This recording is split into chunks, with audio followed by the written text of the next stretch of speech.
Hello again, everybody, and welcome to another exciting episode of the Jim Cornette Experience. It's the Boys Just Want to Have Fun edition.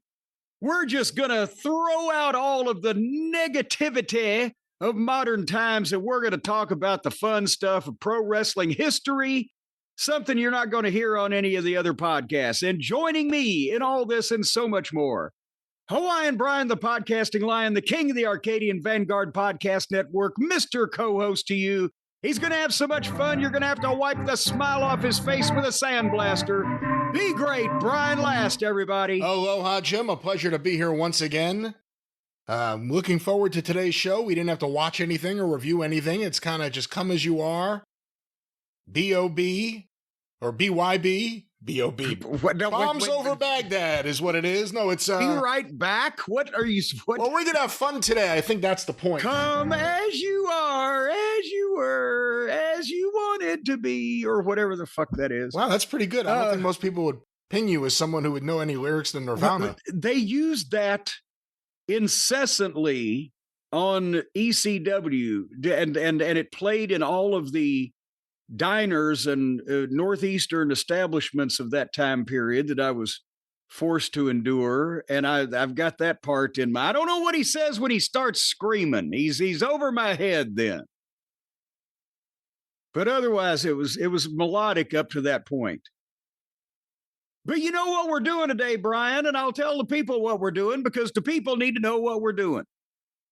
I've made an executive decision that I've got so much stuff going on this week that I could not record at the normal time because of personal and familial and other business reasons, that we're doing this a couple days early so that I got time to get all that stuff done and everybody else gets a little break around here. Anybody got any problems with that? Stacy. Well, no, she'd have a problem if I didn't do this. That's what...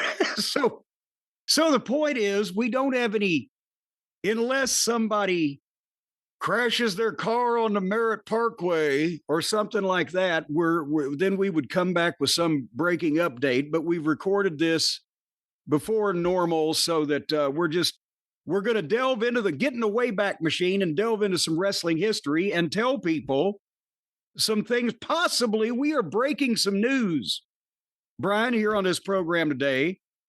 And rewriting the history books of not only wrestling, but television. So if that's a good little tease for you. I had no idea when I showed up today that we were going to do all this. That's amazing. Well, see, you would have dressed better. If you knew we were rewriting history today, you wouldn't have come as you are. I would have showered or something. You would have. I've been meaning to talk to you about the bathing thing. But we're going into my files. We're going into the Pfeffer files. We're going into some research that I've done. We're going to talk about a variety of things, fun things today on the program, as I said. But a programming note. We got an off topic. I just thought about this. I was going to bring it up. And if you've seen the whole thing, don't tell me what happens or don't spoil it for me. But there's a series on one of the pissing channels of the streaming channel services. I don't know where it is. Stace puts it up on the television. But we've started watching it. And, you know, I have so much time to sit around and watch TV. I've got through the first 3 episodes in the last week and a half, but I'm trying to apply myself. The Penguin. Have you seen this? Have you heard about this? Oh, I thought you were going to talk about WWE Unreal. No, I have not. No, I said not related to wrestling. Exactly. I thought you were going to talk about WWE. Oh, goddamn. Oh, and by the way, by the time that we come back with another program, folks out there that care about that type of thing will have seen the rest of the Unreal and know what's going on there and let you know in case you just want the Reader's Digest version. But the Penguin. I had not heard about it. No, who's in it? Well, I don't know, but apparently he doesn't look like himself.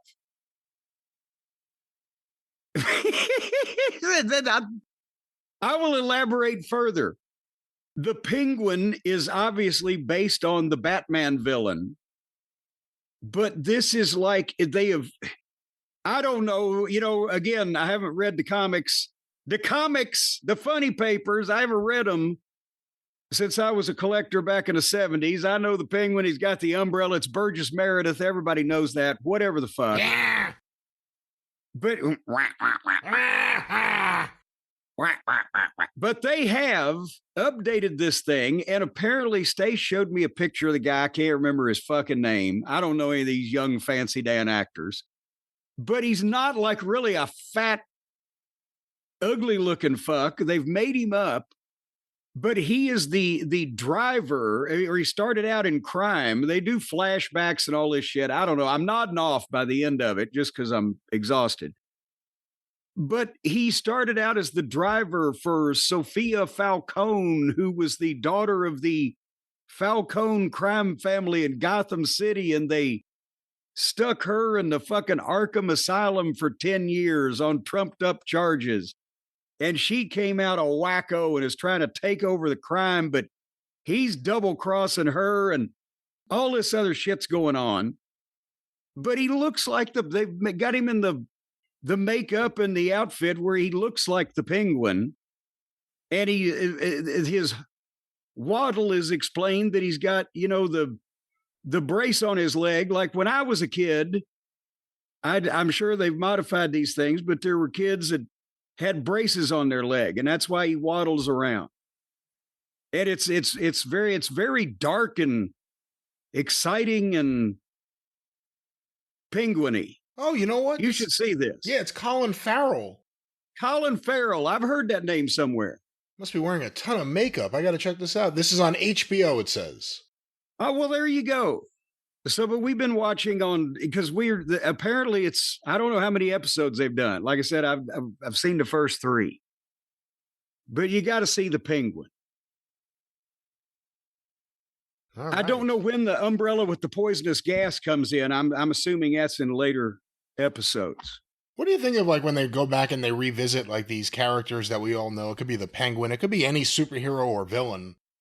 And they give you the origin story and they, either do it the same way. I don't know if this is the way Bob Kane envisioned it or not. I don't know if he ever envisioned anything. Who knows when it comes to the origin of the Penguin. But what are your thoughts about like revisiting some of these characters and showing them from a different perspective or anything? Well, I like this treatment, as they say in the business. I like, the way that they're making, because let's face it, the 30-minute, 24 minutes with commercials or whatever, 66 Batman series didn't have time to flesh out not only the origin stories of the Penguin, but also make him possibly the most realistic character. So I like this. It's cool to see the same character, but done in a realistic fashion and with, something going on. So far, it's good. Now, you can also take somebody and completely fuck it up if it's no good and it's just preposterous, or Little Orphan Annie becomes Little Orphan Dick, as I said here a couple weeks ago, or the Silver Surfer's a woman, or whatever. Let's try to take the original concept and just make it realer than the comics were able to, instead of changing the shit around after it's already over to where it's not the same thing. Last time I talked about that with you, got a lot of negative feedback from people like, they had a female Silver Surfer in the comics. You didn't know it was I said that. I literally said in the segment that I was talking to someone explaining how, oh no, this is all part of the multiverse. Don't worry about it. That wasn't the point. It's the Fantastic Four finally getting a movie done the right way, allegedly. I want to see the real Silver Surfer. That's all. And I want to see the Invisible Girl, not the Invisible Woman. She was the Invisible Girl, goddammit. I'm just telling you. If you go back and look if you can afford the copy, not you, but the peasants, royal you. If you can afford to read about the Fantastic Four. If you can afford the original or get a good quality reprint. And there are plenty of those. And the Invisible Girl. What did you think of the X-Men, like the original X-Men when they first debuted? You know what? That was cool because, again, I got the early X-Men. I think I got the X-Men 1 I got from Larry and Richard. The box of comics that I got from my cousins that led to my fascination and obsessive comic collecting for those years. X-Men 1 was in there, and several of the early, like, I think 1, maybe 3, 7. Was 7 the Vulture? Why am I? No, I'm not. I'm thinking wrong. But nevertheless, What did you think of the concept of mutants? What did you think of mutants? But that was the best part about it was Professor X, the bald-headed, telepath in the wheelchair in his castle and workshop and whatever the fuck. That was the cool shit. But they were reasonable mutants, maybe except for because I don't know about a guy that can transform himself into a block of ice at will, but like the Beast and Cyclops had the fucking heat vision and all that stuff. So it was still on the side of, they're not trying to insult a 7 and 8 and 9-year-old's intelligence. And were you done collecting when they reintroduced them, the new X-Men, the Uncanny X-Men, giant size X-Men #1? Yes, believe it or not. That's the one goddamn major collector's item of the 70s that I was out right about that same time because I started going to wrestling so often and I started taking pictures and blah, blah, blah. And how much time was there in the day? Newman. All right, this has been Happy Talk. Well, there you go. Well, you're the one asking about the egg. What do you got, a mutant thing going on? Some kind of mutant thing? I wouldn't admit it. I want to play a game with you. Uh-oh. Because remember, we did this last week. Was it on my program or your program or one of the programs that we did? Letters to Pfefer, where I read a letter that was written to Jack Pfefer and see how far I get through it before you figure out who's writing a letter. You remember that game, don't you? I do. That was a lot of fun.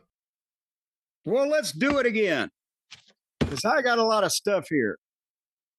This was addressed to Jack Pfefer at the Hotel Bostonian in Boston, Massachusetts, March 17, 1953. I'm not going to tell you where it came from. What? 53 in Boston. No, I'm figuring it out already. Well, I'm not. This is coming from somewhere else. That's where Pfefer was. Just the fact that he was there, that says something. Oh, okay. Well, there you. Okay, now you're a goddamn sleuth with this. Okay, I see where this is going. Dear Mr. Pfefer, Hey, that's the sound, folks. When he figures out who this is, you're going to hear his buzzer sound in. The Scott Cornish horn. I liked his hens also. Those little chickens he made for dinner.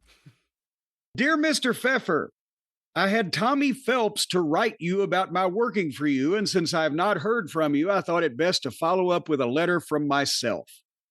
I've been working for Mr. Mack and Mr. Maurice Beck for some time now, keeping books for Mr. Mack in the daytime and wrestling once or twice a week at night, and they tell me that I've improved a great deal. However, Mr. Mack as well as Mr. Beck think that you can do wonders toward him. This is typed and there was no correction back then. So he's typing over some of these letters, right? Thinks that you can do wonders toward improving my working ability. In fact, they both tell me that you can do more for me than any other promoter in the country. And I would most certainly appreciate the opportunity of working for you. And this is the thing. You will see that Pfefer, people hated him like the plague, and other people thought he was the greatest thing because of his record of success one way or the other that had ever happened in wrestling, right? Anyway, the letter continues. I've worked out with Nature Boy several times, and he tells me that I've got what it takes to make a good worker if given the chance. I am sending you a couple of pictures of myself in order that you can get an idea of what you might be able to do with me.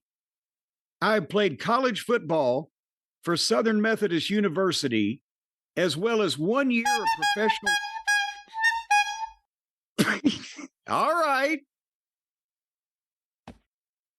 Give it to me. Fritz Von Erich? Actually, you are not correct. Jack Atkinson? You are correct. You are correct, sir. I will finish the letter because listen to the sentence that I was in the middle of and tell me what you think that he was trying to say here. I have played college football for Southern Methodist University, as well as 1 year of professional football for the New York Yankees. Huh. Now he is. There was a New York football team. I think he tried out for some professional team at some point. But did he just brain fart because he'd only been there a little while, or what? Whatever. I'm Googling this now. I don't see any record of a New York Yankees football team. Did Fritz ever play baseball? Not that certainly not for the Yankees. I can guarantee that, but not that I am aware of. No. Anyway, I'm 6 feet 4 inches tall and weigh 255 pounds and am 23 years old. I have now had quite a few matches and am definitely determined to stay in the wrestling profession. I appreciate hearing from you as soon as you have a chance to I'm very anxious to get started. He lived at 3110 Hall Street, Hall, in Dallas, Texas, in March 1953. Fritz Von Erich. So that's also interesting. What was the date on that? March 17, 1953, which was not long. It's in the middle of the war. That was in the war, and wasn't it? Was the fire right before that or right after that, or did they open the new sportatorium right after that? Why am I thinking? I think the fire was spring of 53, wasn't it? So maybe the arsonist, Jack Atkinson. Get out of there. Yeah, he was trying to get out of town. Mr. Pfeffer, I was told once I lit this building on fire, there's only one promoter who would work with me. No, we're not. Do not know. Nobody print that we're accusing Fritz of arson of the sportatorium. He burned down the house later on, literally. But it's also interesting because this is 10 years before the letter you read last week from Bill Watts when he was breaking in. Same thing. I was told to write to you that you could help me. And again, it's a pattern, and I've got some things to read to you you'll get a kick out of. But before that, I'll give you something you won't get a kick out of. Do you see? Because also you've won all of these letter contests, bastard. Do you remember, Brian, who the wrestling promoter was based in Detroit, and he was associated with the Pfeffer and Haft combination at the time, but he was the promoter for Michigan and based in Detroit in the 1930s. Do you remember his name? Oh, I'm forgetting the name, though. Would it help if I reminded you he was a cousin of a famous movie star?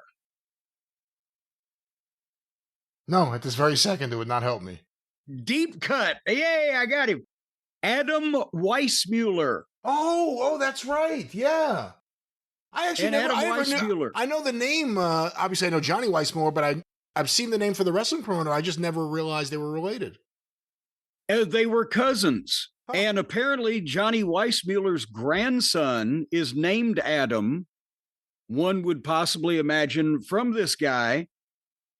And for the kids, you can Google him if you care. But briefly, Johnny Weissmuller was a 4 or 5-time gold medalist in the 1924 and 1928 Olympics in swimming for the United States. And he ended up being cast as Tarzan in MGM's first big budget Tarzan the Ape Man, 1932, which was such a hit. He played the part in the spinoffs for the next 16 years and was synonymous. That was the most famous run of Tarzan movies. They used to have Tarzan Theater on Channel 11 here in Louisville every Saturday afternoon, I think at 2:00.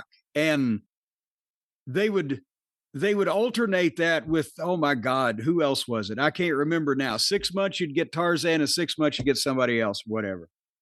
But okay, Brian, count these. Can I list from memory the Johnny Weissmuller Tarzan movies? 1932, Tarzan the Ape Man. 1934, Tarzan and His Mate. 1936, Tarzan Escapes. 1939, Tarzan Finds a Son. 1941, Tarzan's Secret Treasure. 1942, Tarzan's New York Adventure.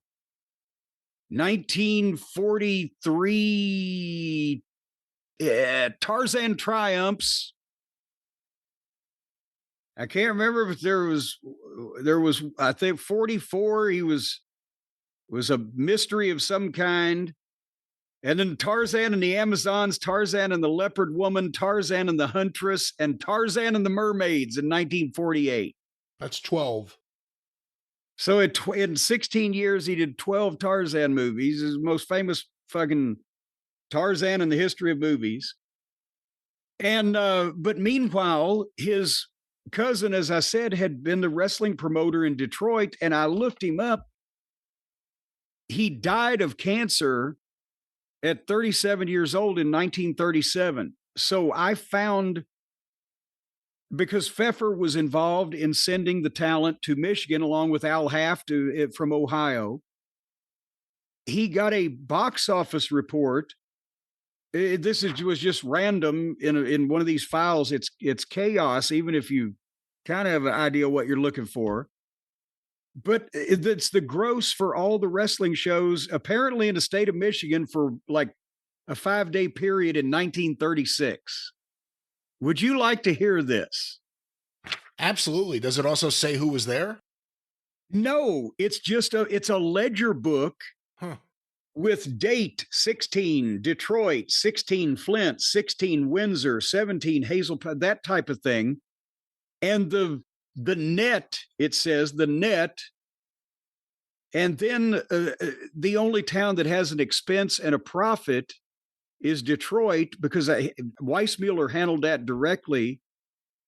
And the rest of it was local promoters. So it has a booking fee that the office got. And I mean, every one of these promoters had different ways of writing this down. And I'm not an accountant, but also there were questions of literacy and sometimes English being a first language when a lot of these guys were doing their records. So everybody did things differently, but we could extrapolate some things. When was this in 1936? This was the week of March 16, 1936.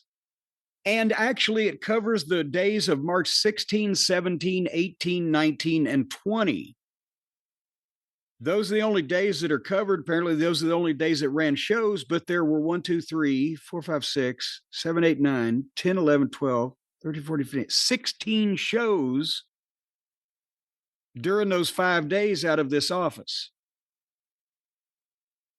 On the 16th, and Detroit was obviously even still then and remember, this is in the Depression, right? So, God damn it, I had a note jotted down here somewhere, but in 1936, I believe you can figure that $1 is equal to like $22 or $23, something like what it was today, or what it is today. But Detroit at the time, Weissmuller was running a building called the Arena Gardens, but the big events would go to the Olympia Stadium, which was not a outdoor stadium as the name sounds, but the Olympia was the building that Bruiser ran opposite Sheik when he ran the Cobo. And I think it later became the Joe Louis Arena that Crockett ran. It was around initially from the 20s or early 30s. And the ticket prices at this time, they were doing, if they would do during this time period, 4,000 fans in Detroit, the gate would be like $3,800 or $4,200. So you can assume that the tickets were like 50, 75 cents at $1, something like that for a lot of these shows, right? But this is 1936. So on this particular week, Detroit, the net, and I don't know how they arrived at that figure, but the net was $1,299.97. And then out from it is expense, $1,093, and profit, $206.92, but the office kicked back a booking fee to themselves of $65. How does now, that this work? Sounds, How does that work for the listeners when you kick back a booking fee, but you're the booker? well, Well, it, it, Well, that's the thing, is the office gets to take a booking fee out of, and in those days, each town had a local promoter that would have to pay the office a certain percentage of the gate in order for that booking office to supply them with the wrestling talent for their card. If I'm over in Lansing, Michigan, I can't bring wrestlers from around the country in, even back then or whenever, for just to run Lansing. I can't afford to keep a crew. So I go to a booking office that services the whole area, which in this case would have been Detroit. And I got to pay them 10% usually is what it was. But back in these days, who knows? And probably everybody had a different deal at some point. And so then they'll book me the talent and I promote the show and I pay the building, I pay the advertising, I pay the boys, I pay the booking fee, and I hope to God that I got something left over. But when the promoter also owns the booking office, he can write as an expense off of his own show booking fee and put it back in his goddamn company's account. And see, again, I don't, this might have been involved in, or might not, because it's a separate column, in expense of the show, but he's basically showing a profit of $206.92, which again, today would be somewhere around $5,000. But the more interesting thing is, I'm not going to read all these amounts to you, but I want to read you the towns and then the total. Because all these other towns that they were booking talent out to were drawing between, Owasso. I'm not even sure where Owasso is. Is there an Owasso, Michigan? Because its net was $181. Now, that would be like doing a $4,000 spot show, today. But it's still, with tickets not even $1 across the board, they're drawing several hundred people. They're from $200 to $600 in these other towns. Flint, Michigan, Windsor, Ontario, Hazel Park, Lansing, Deutsches Haus, I don't know if that's a building name or what, Owasso, Alpena, Pontiac, Michigan, Muskegon, Ypsilanti, Monroe, Grand Rapids, Flint, Dearborn, and Lakeshore. They had, in those 5 days, live wrestling events in all those different towns that were drawing anywhere from 200 to, up to 1,500 people or whatever it was in Detroit.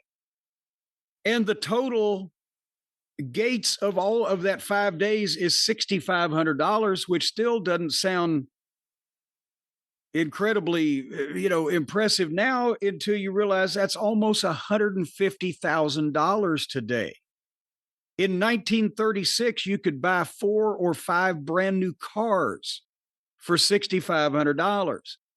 The average family income per year was like a third of that. So putting in perspective, I don't have the map in front of me, but I recognize most of those towns. You weren't leaving Detroit and going farther than 150 miles and running all with no television, just all those little buildings and all those places, and with crews of wrestlers. All those auto workers. There you go. And so when you're talking about in a week, that little local territory with no television and trips not that long could gross the equivalent of $150,000 in 5 days, $150,000 today. Is just fascinating to me. I just found some research that Tim Hornbaker did. It's on his old website, legacyofwrestling.com. From right after this period of time. In the Wednesday, April 1st, 1936 edition of the Detroit News, it was stated that Michigan Wrestling and Boxing Commission Chairman James M. Bingo Brown has suspended the new heavyweight champion Dick Schickat from appearing in this state for his failure to appear for scheduled matches in Tennessee and Indiana. Michigan had a working agreement with those two states. Schickat was scheduled to make an appearance in Detroit Monday, but because of his runouts, will not be allowed to wrestle here. He is under contract to promoter Adam Weissmuller for Michigan. Schickat was scheduled to wrestle John Leon Gradovich at the Arena Gardens on Monday. The paper also indicated that there was a battle between promoters. The suspension of Schickat was interpreted in wrestling circles as an exchange of blows between the two rival Detroit wrestling promoters, Weissmuller and Nick Londos. And by the way, Nick Londos was not related to Jim Londos. No, different spelling, E-S as opposed to O-S. Just for the kids. As well as punches between the group known as the Wrestling Trust and a lesser band of performers controlled by Al Haft of Columbus, Ohio, and Weissmuller of Detroit. Schickat jumped to the Haft-Weissmuller booking agency, a minor league trust, after Dano O'Mahony quit to him in New York. Until that match, Schickat's appearances were handled through the booking agencies controlled by Jack Curley in New York, Paul Bowser in Boston, Ed White in Chicago, Tom Pax in St. Louis, and Londos in Detroit. Londos was a member of this trust. So I'll stop there for a second before I go to the other interesting thing here about this period of time, but there it is. I mean, do you even say that's outlaw? Was it outlaw at that time, or he's running against the Wrestling Trust? That's the NWA and without the name. It's the NWA. Well, it's that model. Well, no, not even, because you can't say anything was really outlaw. Well, yeah, there's some promoters had been at a particular spot for quite some time and others would try to come in and fuck them around. But for the most part, there was no outlaw promotions of that period of time because so many allegiances changed, or sometimes a promoter had no choice. If the booking agent cut him off because he got in with somebody they didn't like, he'd have to go to somebody else for it. So they were all jumping back and forth. And Ray Fabiani would be promoting Philadelphia in 1940, and suddenly he's at the Olympic Auditorium, and the promoter matchmaker there in 41. They just went everywhere. And so there's really no outlaw type of thing, but you've got something else there, and then you mentioned Ed White. I'll bring him back up. Yeah, there's a couple more interesting things about this. And again, I've never looked into this before, so this is all fascinating. On Thursday, April 2nd, 1936, the Michigan State Boxing and Wrestling Commission ruled that Schickat could fulfill his contract obligation in Detroit on Monday. On Saturday, April 4th, Nick Londos declared himself for gymnasium tournaments to restore the grunt and groan profession to its former high standard by eliminating gorillas, mustached fakers, bearded beasts, and small fry wrestlers. According to the Detroit News. So he's not taking to this too well. The idea that Schickat gonna wrestle there.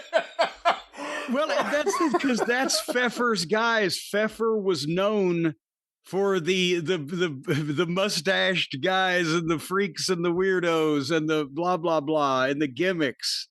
And so he's declaring that he'll face any of them in the local gym for real to settle goddamn who's the best. He said he had requested the National Wrestling Association to sanction a professional tournament to be held in Detroit from now until we clean out the fakers. That's a quote. Londos said he had suggested a tournament with matches held weekly among wrestlers who think they could last 10 minutes in a gym workout with some of the present-day chieftains. He believed the tournament would push aside these man-eating monsters, the type that is disgusting the fans. Instead of naming names, he mentioned the chair-smashing, eye-poking palookas whose crowd appeal depends on such stunts as eating spectators' straw hats and slugging referees. Chief Chuchki. Among the wrestlers Londos named as being those who could make, quote, any of the riffraff class say uncle, were O'Mahony, Jim Londos, Ray Steele, Strangler Lewis, Gus Sonnenberg, Jim McMillan, Man Mountain Dean, the Dusick brothers, Hans Kampfer, Hans Stanky, Ray Richards, Fred Grumbier, Leo Numa. Fred Grubmeyer, misspelled. Excuse me, Fred Grubmeyer, Leo Numa, Vincent Lopez, George Zaharias, Cliff Olson, and Everett Marshall. Jesus Christ, how did Dean get in there? He couldn't put a fucking wrist lock on his own fucking wrist. Weissmuller was called for comment and said, quote, "Thank him for me for the blast." He added that it was great publicity for his Monday show, actually hoping that he would do it again before press time. So Adam Weissmuller was really going back and forth with them, but it leads to this card here. Detroit, Michigan, Monday, April 6, 1936. Shikat beats John Leo Grandovich. Alibaba beat Al George. Ivan Rasputin and Hans Schnabel went to a draw. Walter Podolnik beat Frank Malkowitz. Podolak. He would be the golden Superman. Babyface Nelson beat Murray Warham. Jose Manuel beat Mike Kolanis. Adam Weissmuller was the promoter. The referee, Vern Clark. 3,543 fans. Gate, $4,419.65. It is said to be the second largest crowd in Weissmuller's experience as a promoter here. The previous record was Landis versus Orville Brown, which did $21,168. Jesus. And in the early 30s, because that was Landis's best period. So that would be.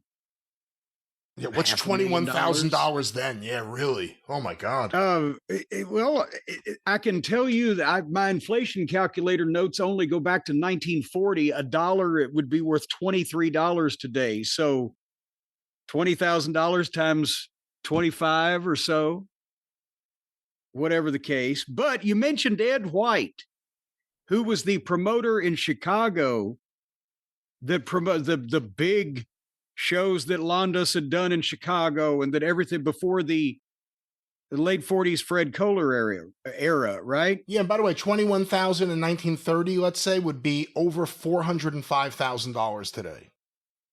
Actually, here's something. Look at 1935.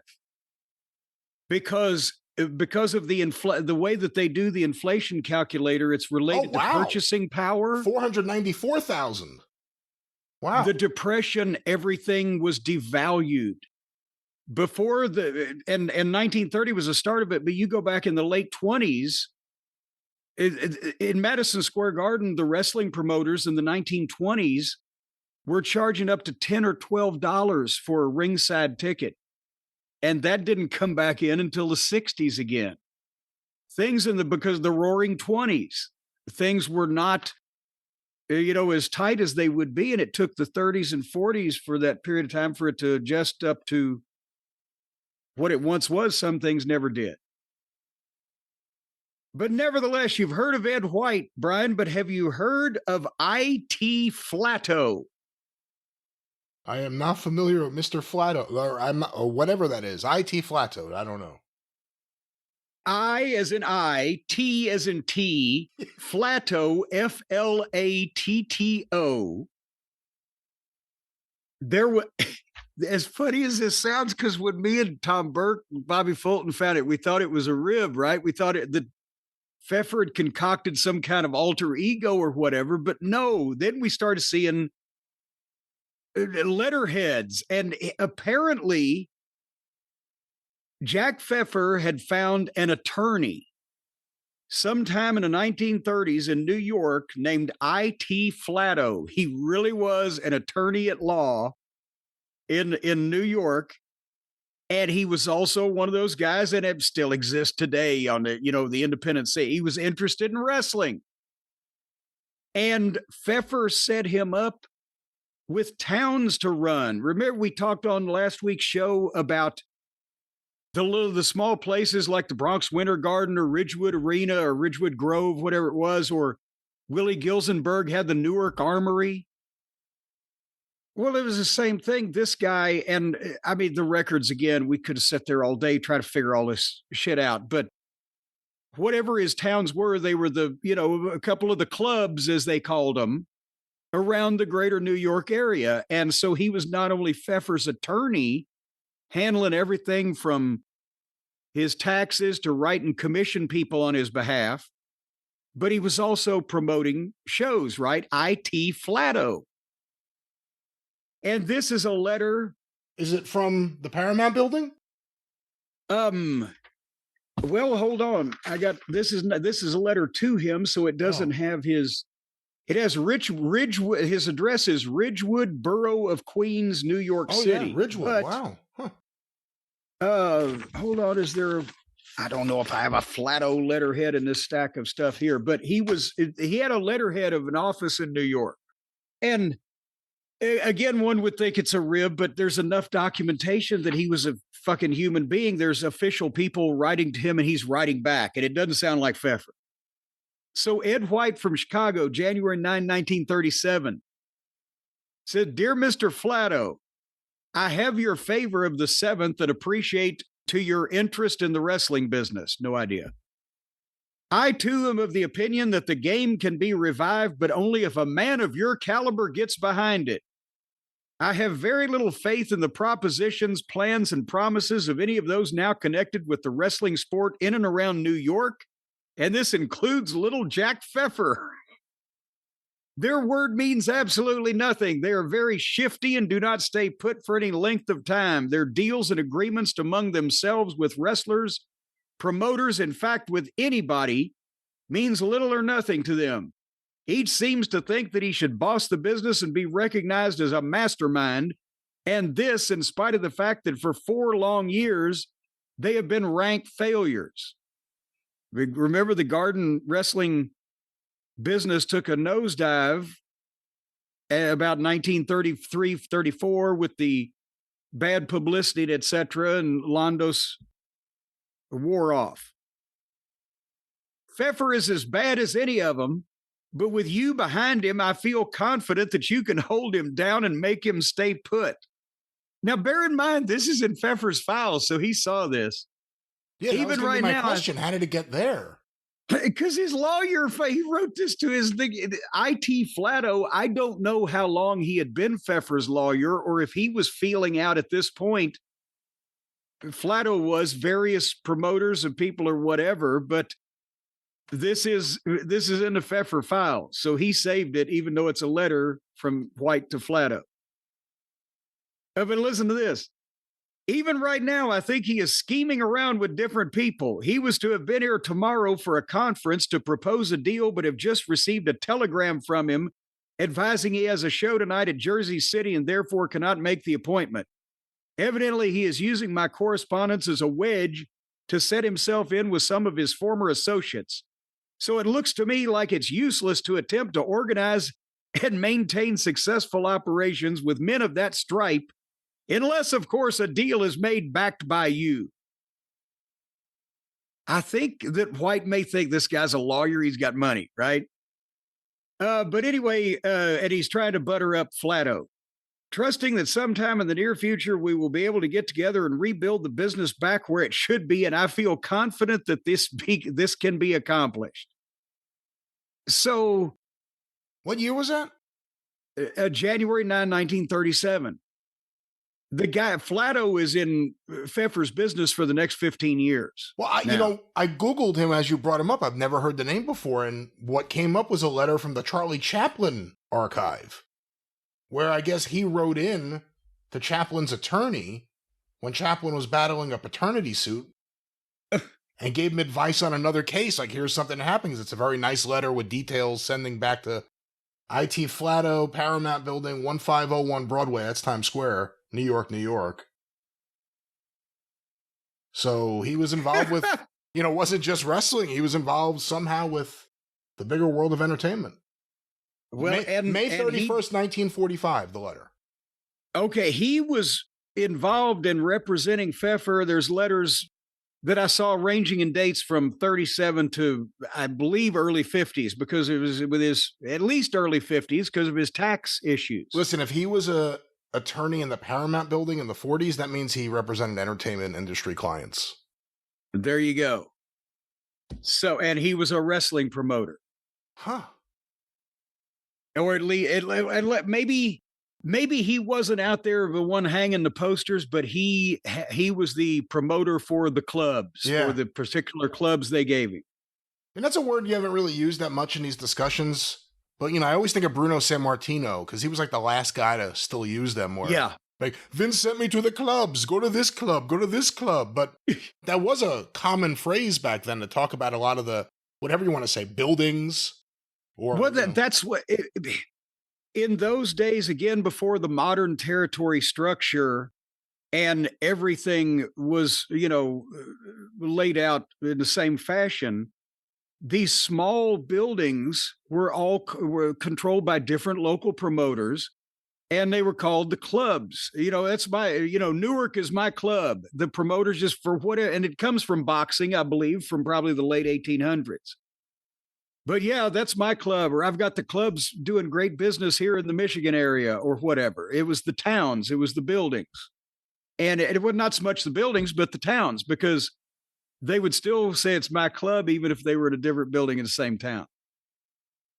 So that's the way that they did things. And there were so many local promoters involved because that's the way you had to do it. There was no television. They weren't really buying radio for fucking Ypsilanti in 1936, right? So posters, local paper, word of mouth, hustling. That's what they were doing.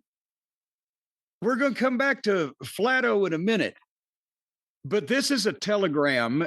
Brian, you remember from the Jim Londos book, and also from several of the Hornbaker books. Jack Curley, we've talked about here on the program, was probably the major wrestling promoter of the pioneer days up until his death in 1937. Jack Curley was the guy that had done more with it. He promoted the fucking Jack Johnson fight, right? I mean, he was into everything. Yeah, he had Yankee Stadium, he had the Garden, he had everything in the New York area. And you can learn more about him, that fantastic book that John Langmead wrote, Ballyhoo. Recommend that to anyone who cares about wrestling history. That's the book. And as a matter of fact, I blanked on that, but that is the one that I was referring. But as we know, Jack Curley died, and he was the head of promoter at Madison Square Garden then in 1937. And they did a Jack Curley memorial wrestling card for him in the Garden, but that was the time where the Garden was not doing too well. But they apparently made an effort to try to revitalize things. This is a telegram from September 2nd, 1937 to Jim Londos, care of Tom Pax at the Maryland Hotel in St. Louis, Missouri.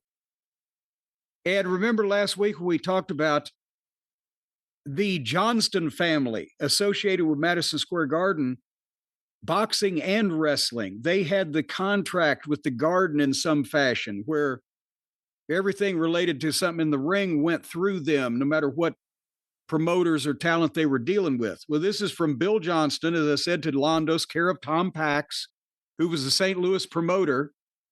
We are opening Madison Square Garden September 15th. Memorial for the late Jack Curley. Stop. Can offer you $5,000 guarantee with privilege of 25% of net receipts to meet Steve Crusher Casey. Finish bout. Stop.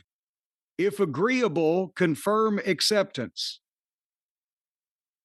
And I mean, I don't see why this is a legitimate telegram.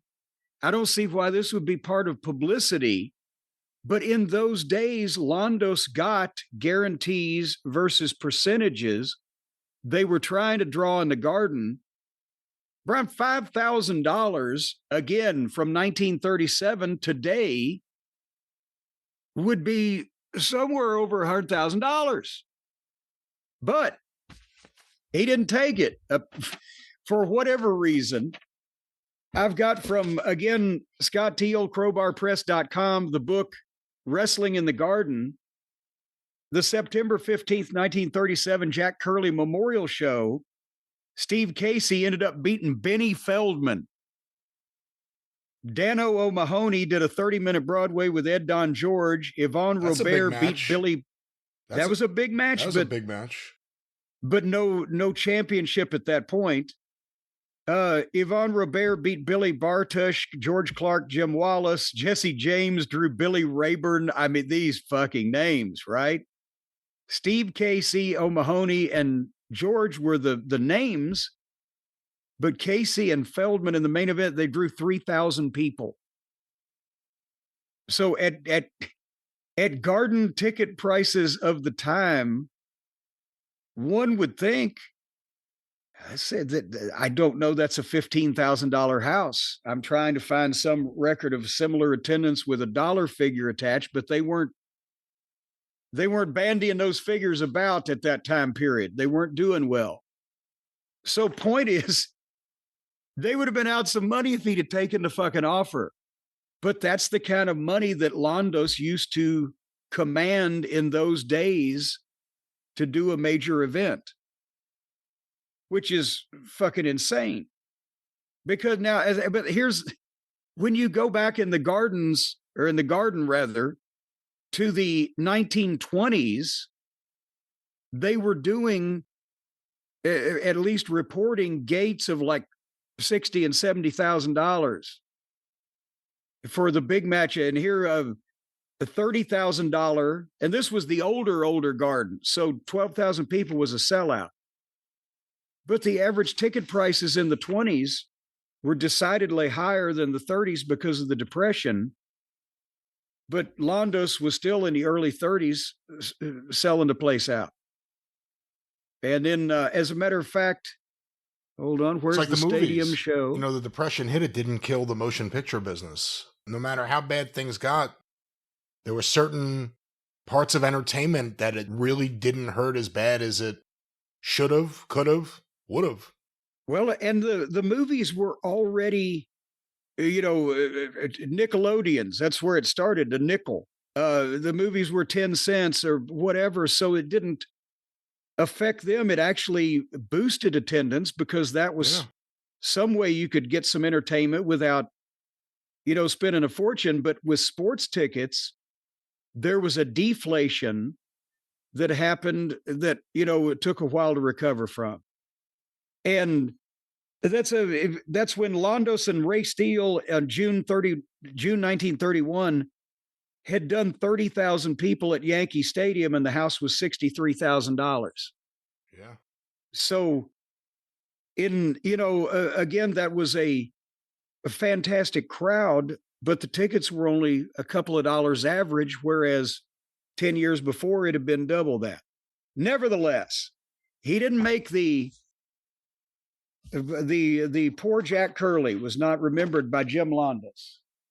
But there's more.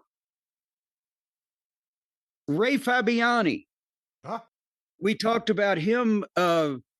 He was notable for being the longtime promoter in Philadelphia and was incredibly successful there. But again, these guys in the 30s and 40s, they would pick up and go from, you know, one major market to the other because they had so many connections. They could still get talent, and they would open up buildings or take over beleaguered territories or just, you know, whatever. There was no restraint on anybody at that time as long as they stayed in with a clique of promoters and booking offices that could supply them with talent. So, but in Philadelphia, Ray Fabiani Sports, April 3rd, 1940. It was at 1607 Sansom Street, by the way, Sansom. He wrote to Jack Pfefer at the Times Building in New York City. Dear Jack, I've done a great job with the Angel today. He will tell you himself when he returns, and everything is going along very nicely. And of course, Pfefer at the time was booking. Was it the Swedish Angel at that point in time? which was a ripoff of Maurice Tillet, the French Angel.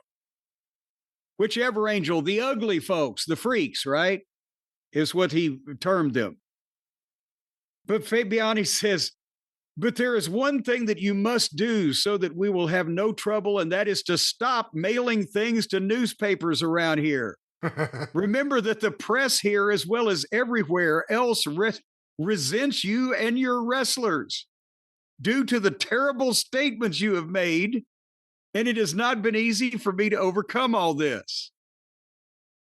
The story of St. Louis, while it criticized the other angel, it was a terrible knock to wrestling, and mailing it to them does not help anything.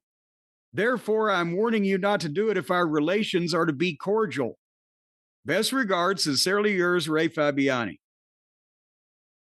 Feffer would get so pissed off that if he had an interest, maybe he made the first angel and then the first angel left him, so he made another angel.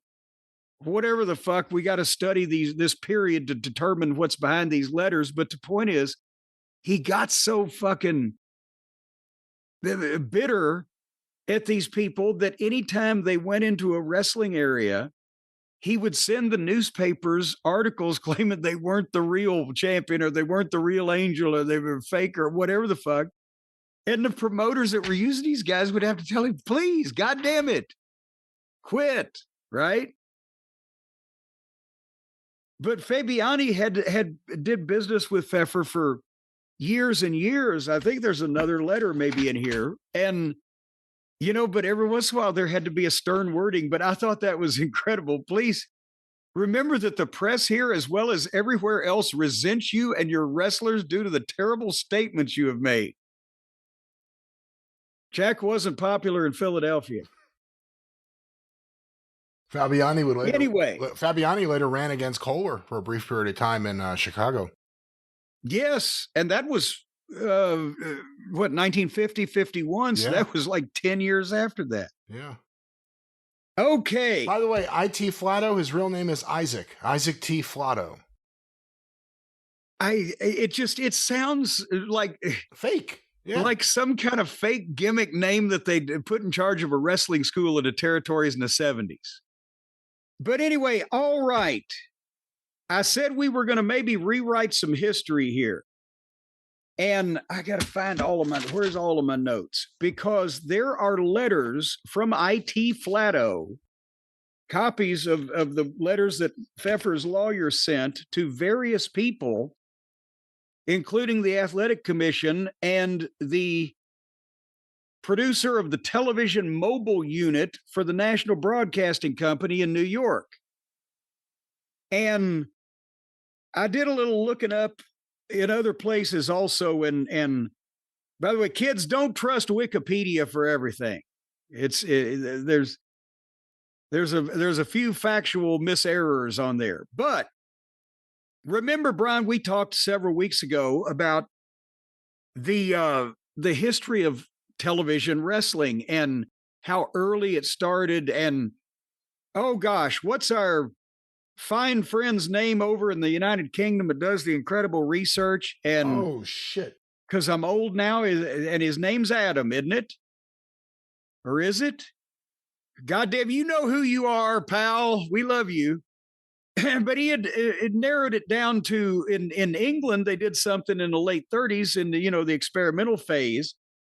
But there's a lot of we've been talking about over the past few weeks, and last week's program especially. There was regular wrestling on television every night of the week from the local buildings in the New York area between 1947 and 1950 on every station that was practically on the air, right? And when we talked about our friend across the pond's research, the first television studio wrestling show had been on the WRBG Schenectady station that was an offshoot of the RCA Experimental Laboratories. Remember? That was 1942. Yeah. Now, that's why Wikipedia has the first, this is what they say, the first successful recurring wrestling program was Hollywood Wrestling on KTLA in 1947. But that's not true because we know that at the same time period, New York had the nightly shows and Chicago had wrestling on WBKB, which turned into WBBM, I believe is Channel 2 today. Hi, everybody in Chicagoland. They had that show in the summer of 1946. The Dumont Network debut of Wrestling from Chicago was July of 1948. So there's a lot of firsts involved there that have been known before and have been quoted in various places. But I got something here that I think somebody ought to look into further. Because this is a letter from IT Flatto to Mr. Burke Crotty. I swear to God, these names. Producer of the Television Mobile Unit, National Broadcasting Company Incorporated, RCA Building, Radio City, New York, New York. And this is dated February 20th, 1940, right? Dear Mr. Crotty, after we discussed the subject of television at the meeting of the State Athletic Commission today, and after the meeting, I also discussed the same with Mr. Bill Johnston, promoter at the Garden, Johnston family, and Mr. Jack Pfefer. Mr. Bill Johnston is ready to accept $100 for every boxing show televised during the next 3 months and or to the end of the indoor boxing season at this club. So now they're talking about one of the small clubs. They're not talking about the Garden itself. They're talking about one of the small clubs in the area. And I believe we will get that out of another letter. But nevertheless, Mr. Pfeffer is ready to accept the sum of $50 for every wrestling show televised during the same period. This is the minimum amount which either will accept, and I have no objection to your discussing the matter with either of them and entering into any different contract which you're able to make with them. Now that we have the approval of the commission for the balance of the indoor season, they insist that the new contract become effective at once. I do not know whether you intend to televise on Thursday and Saturday of this week. And if you do, I suggest that you get in touch with the above-mentioned people at once and agree with them on the amount to be paid. I've done everything possible to bring the commission to an understanding of television, and after many months of hard work, have got them to understand the situation my way. It is now up to the National Broadcasting Company to do the rest, and if you need my help, you may the same to the fullest. Keep in mind Thursday's a holiday. Work quickly. Sincerely yours. This is February 1940, and this has already been taking place. And Pfeffer had written a note at the top, apparently to Flatto, talk to Crotty like a businessman, not a wrestler. But if this is and here there's some other stuff, but are you salivating so far over what the fuck was going on here? No, this is fascinating, and I just looked some stuff up online just trying to find more information. They're apparently free to download from worldradiohistory.com, the NBC transmitter, the employee magazine for NBC from 35 to 45. So it may be a good idea to pound through those and just see what possibly could be mentioned. I mean, but again, I'm getting ahead of things. You're kind of just hitting us with something brand new. Well, hold on. Do they have television or just radio listings? I think it's, I don't even know if it's listings. It's a in-house NBC magazine dealing with all the different affiliates. Oh, okay. I see what you're saying. I'll send you this link. Okay. Well, that was February 20. The very next day, February 21, 1940, he writes to the Honorable John J. Phelan, chairman of the New York State Athletic Commission, 155 Worth Street, New York City. My dear General, after the National Broadcasting Company informally agreed to pay for the televising of boxing and wrestling shows at this club, its representatives obtained the erroneous impression from your commission yesterday that they could continue to broadcast free of cost for a period of 3 months. I know that the free days are over and informed them they must pay $50 for wrestling and $100 for boxing or they are out in the cold. So far, they have accepted wrestling dates February 22, 1940 and February 29, 1940 at the above rate. If they don't pay as above set forth, television will be discontinued at this club. Sincerely, IT Flatto.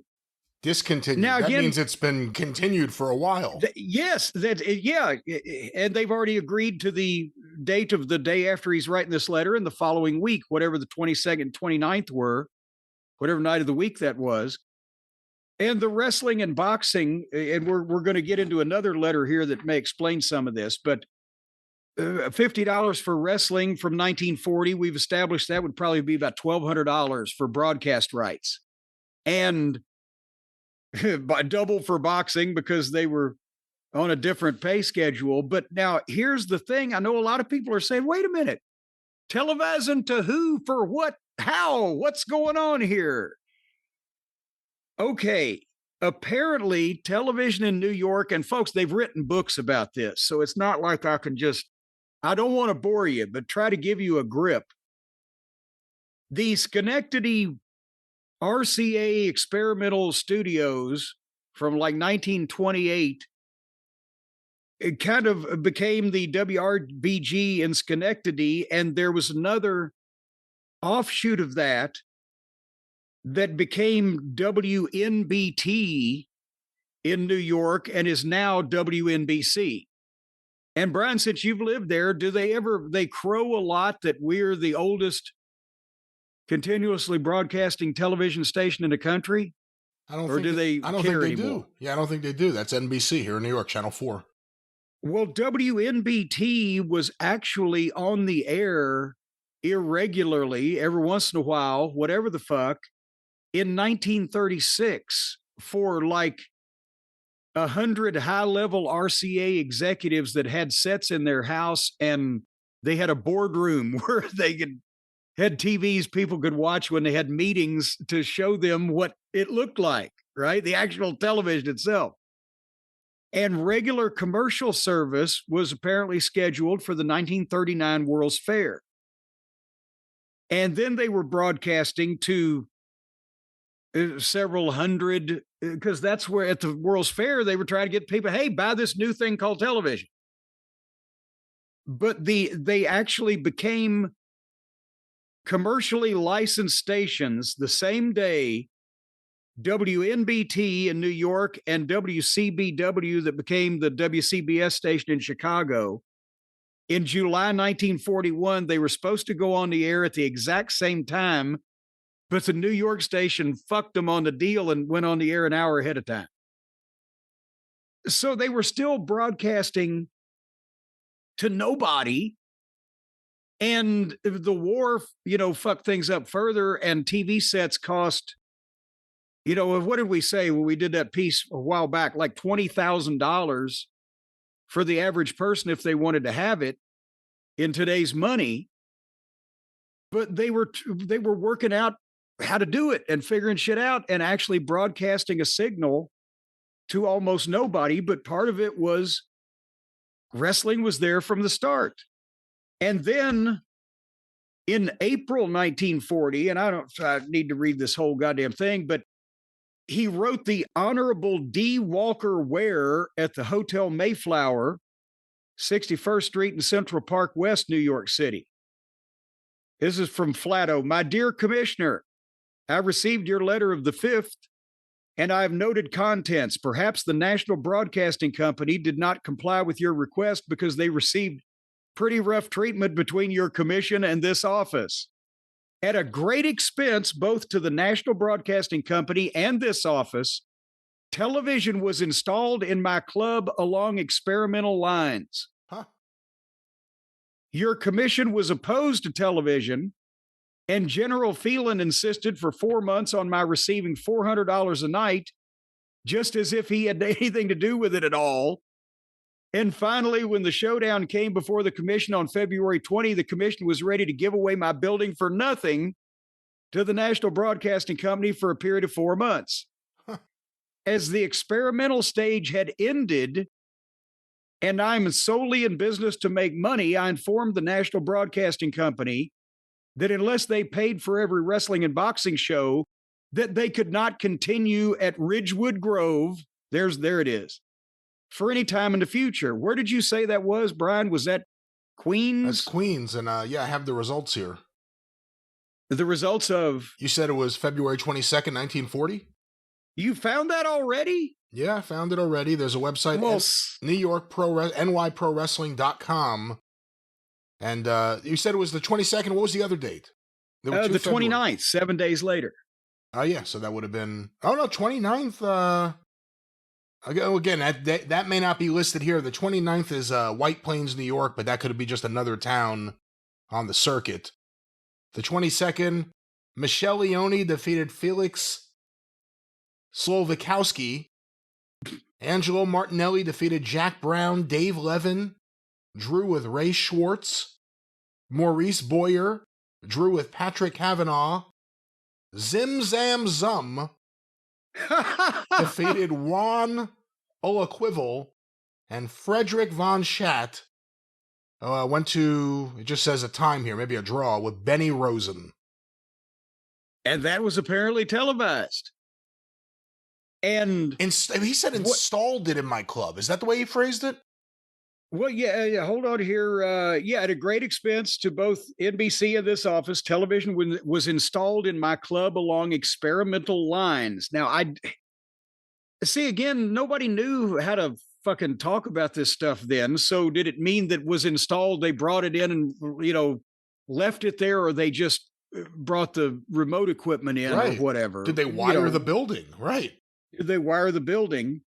But he says as the experimental stage had ended and the period was at 4 months that they were trying to renew for, but that would have put them into late 1939, possibly, if they had started that far. But nevertheless, I informed the NBC that unless they paid for every wrestling and boxing show, they could not continue at Ridgewood Grove for any time in the future. They paid for 2 wrestling shows. So that would have been February 22nd and maybe 29th or whatever. And I thereupon refused to have them continue further unless they paid the amount which I desired and which I informed the commission was a reasonable charge. That was $50, right? For the moment, I have abandoned television, although my building is the only one in the United States now ready to televise boxing and wrestling shows. So he's apparently got the whatever facilities they needed at the time to do that. So it sounds like you've uncovered the first regular TV, maybe the first TV wrestling show in the United States, actually. Right? It sounds that way because and they're talking about the experimental nature and that, okay, we took a fling on this, but now I need, about $50 or whatever. And that would have ended in late February 1940. So would they have gone on the air as early as late 1939 for an experimental period? I mean, again, no advertising. Obviously, naturally, there was no commercial advertising on any of these programs. Well, no, because nobody could really see it. So you would be wasting money telling people, hey, here's what you can't see tonight that's going on. And that's another thing, is that they weren't even worried about it harming the gate at that point. It was just like, if you're going to fucking, annoy me with this, give me $50. Or the boxing people, give us $100. Because they didn't do anything for nothing. They were willing to take the fling because they thought that somebody would, NBC, they're thinking the big radio company, but they got money. Even if television is fucking nothing. So, and then the rest of this letter is about a guy that got suspended, blah, blah, blah. But then he closes, I'm on very friendly terms with the National Broadcasting Company, and any night you want tickets to investigate the situation of television, I'll be glad to be of service to you. And this was April 6, 1940, as I said. I'm very friendly with these people that are refusing to give me $50. So if you need me to make any introductions, let me know. Wow. You know, I said it last time. There's a deep dive somewhere just about the history of wrestling TV in New York from, I would have said the late 40s, but now we can go well before then. From 1940 to let's say 56. Just what actually was airing, what was actually being aired live, what was being aired from the studio on the West Side that later became the Sony Studios. There's a whole lot of stuff we still don't have clarity on. And remember, we did the segment on St. Louis television. I think they did some kind of experimental deal, and Longson was the first wrestler while Bill Longson on TV in St. Louis, right. And it was like 1946, I believe. Yeah. But this... It predates everything. And again, you know, they weren't doing television to make money, and it wasn't hurting their gate because except for people seeing a bunch of those big cameras there, it didn't exist in people's minds.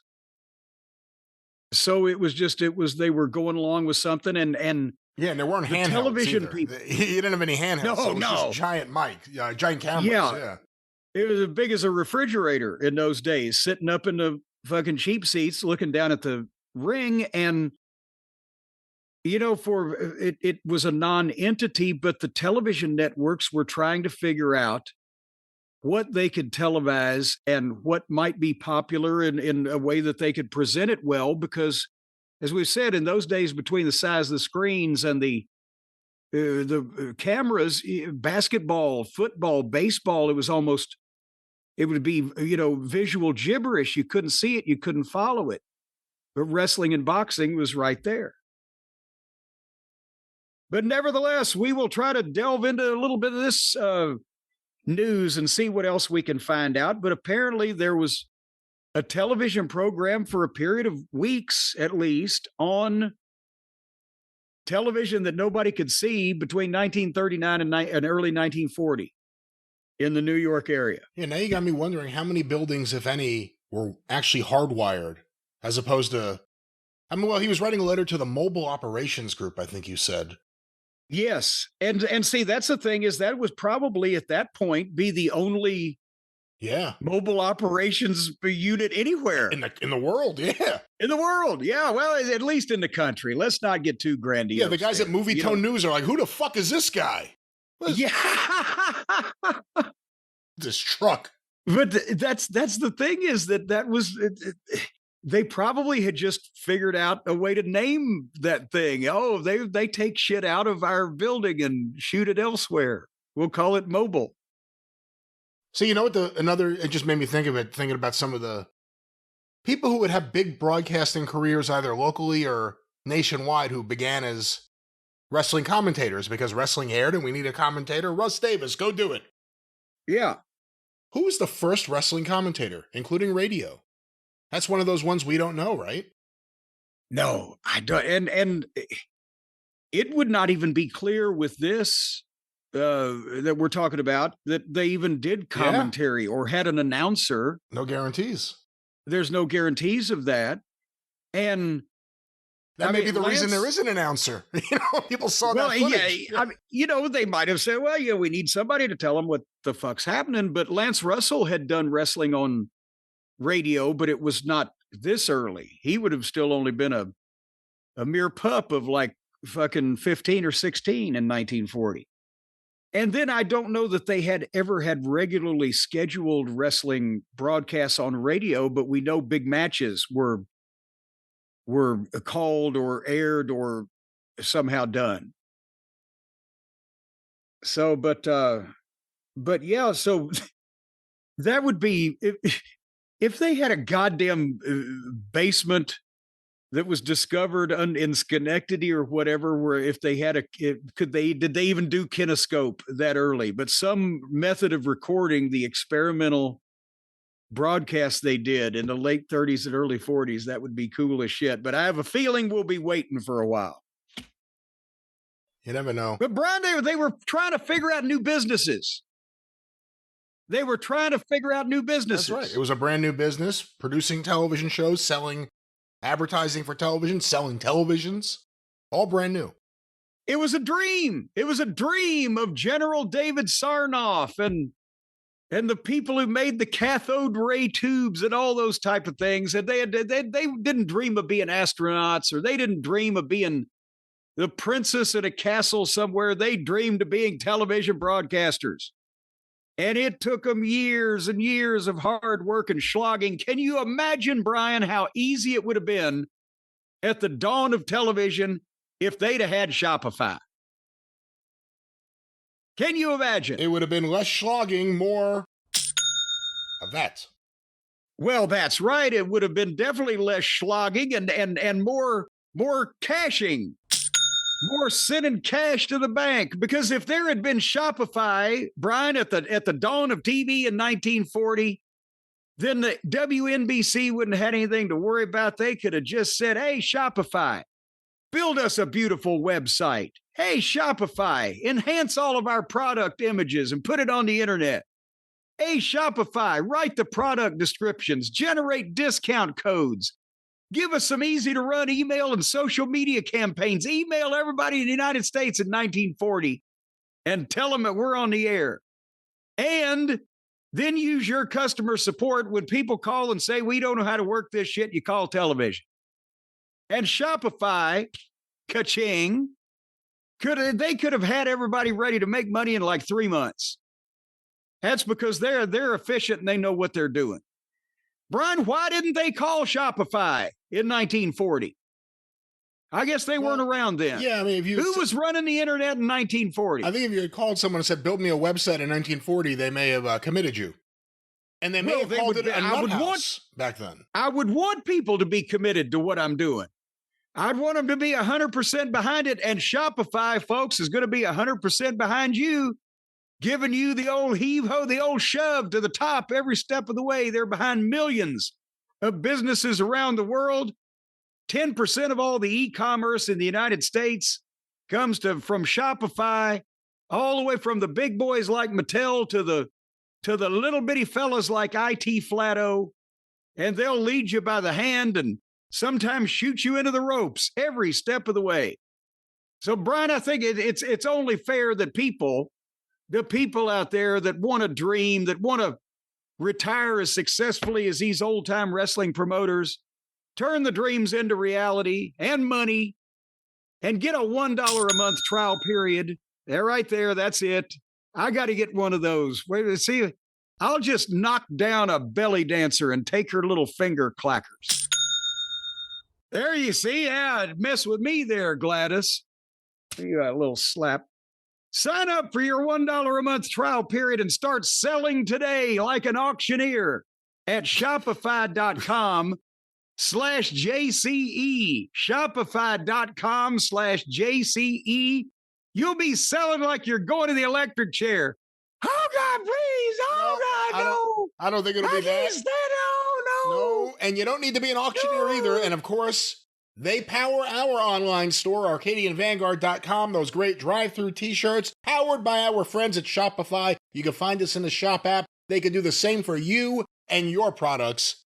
Jim, one more time, in a professional manner, what is that wonderful promo code? Oh, God. No, that's not it. No. You gotta go right now.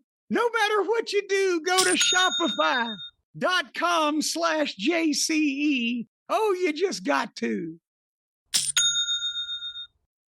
All righty. Well, in sticking with the subject of the financial world, Brian, we talked a couple weeks ago about Jack Pfefer's income tax returns and the odd deductions he took and the amount of them, and also the amount of money that he made from booking wrestlers all over the country to various promoters, right? And I think I mentioned it was these were my handwritten notes. In 1950, he made $10,000 off Buddy Rogers as his commission for getting Rogers booked. Now, Rogers was one of the biggest draws into business at the time, but we don't know, because a lot of his records are handwritten and it just lines on a piece of paper with names and figures.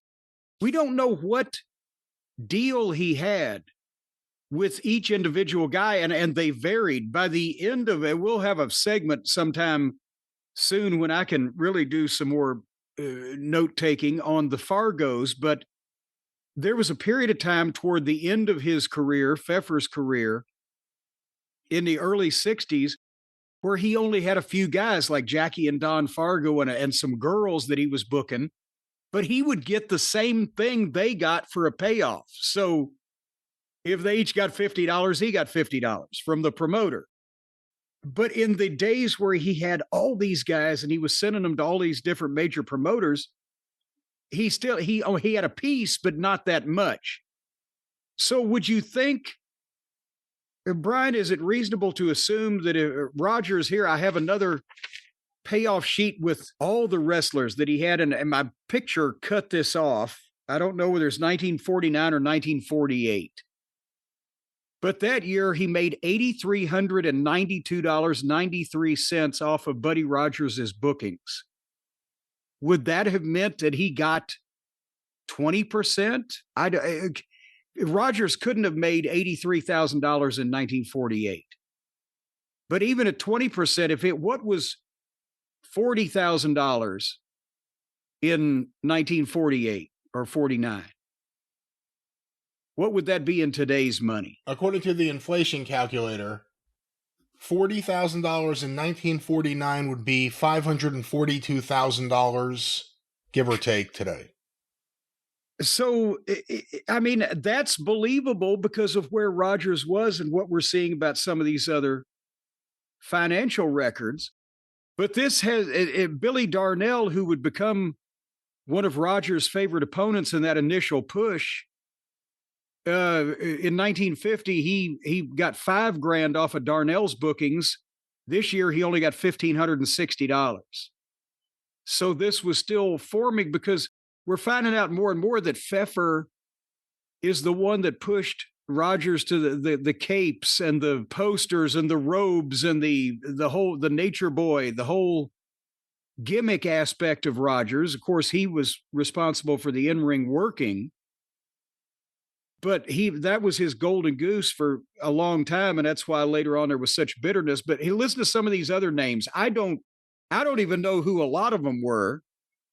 He got $3,220 off somebody named Demon. So he has some masked guy, right? I guess. But that would be, again, equivalent to like what's $3,200 from 1949? $3,200 in 1949 would be approximately $43,000 and change today. So somehow, if some guy named Demon, that's what he got for the year. Frank Hickey is on here for $690. I believe Levin, possibly Dave Levin, $1,077. I'm pretty sure it would have been him. He was one of the guys Pfeffer pushed as a champion. That's right. Sammy Pfeffer Berg created him. Pfeffer created Dave Levin. That's right. And created the path that he claimed the title from, right, on those posters. He said he was the Jamaican butcher boy, or not Jamaican, but Jamaica butcher boy. He was from Jamaica, Queens, and they tried to make him the Jewish champion. He wasn't Jewish. He was a German kid from Queens, and Pfeffer gave him a name and gave him the career. And now here, even the late 40s, Marshall, would that be Everett Marshall? Was he still active? Probably. It almost has to be $2,250. And then, there's a lot of names. Sandow, not sure. Young Sandow, one of the, those type of, go ahead. Did you know that Pfeffer was booking Everett Marshall? Well, no, maybe Everett Marshall might not have known it. Knowing Jack Pfefer, who knows? Here's Walter Podolak, who would become the Golden Superman, $200. Tor Johnson, of course, later to become famous for his role in Plan 9 from Outer Space, $255. There's just a lot of names here. Yvonne Robert, $165. Kowalski with a Y. I don't know, but $290. What about Blimp Levy?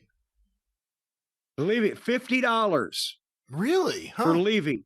It just says Levy. It's got to be him. But Was he injured and out with the year? Did he break off with Feffer, or was that he was morbidly obese? Was he ready to call it quits by 1948 or 49? Yeah, I don't know. But I mean, this whole the total is, goddamn, he's got two columns total, so 38 is $44,500 he got from talent. So what would that be from 49? 44 grand. From 1, 2, 3, 4, 5, 6, 7, 8, 9, 10, 11, 12. I did 44.5 based on what you said. That'd be $603,000. Yeah, and there's like 40 guys on this list.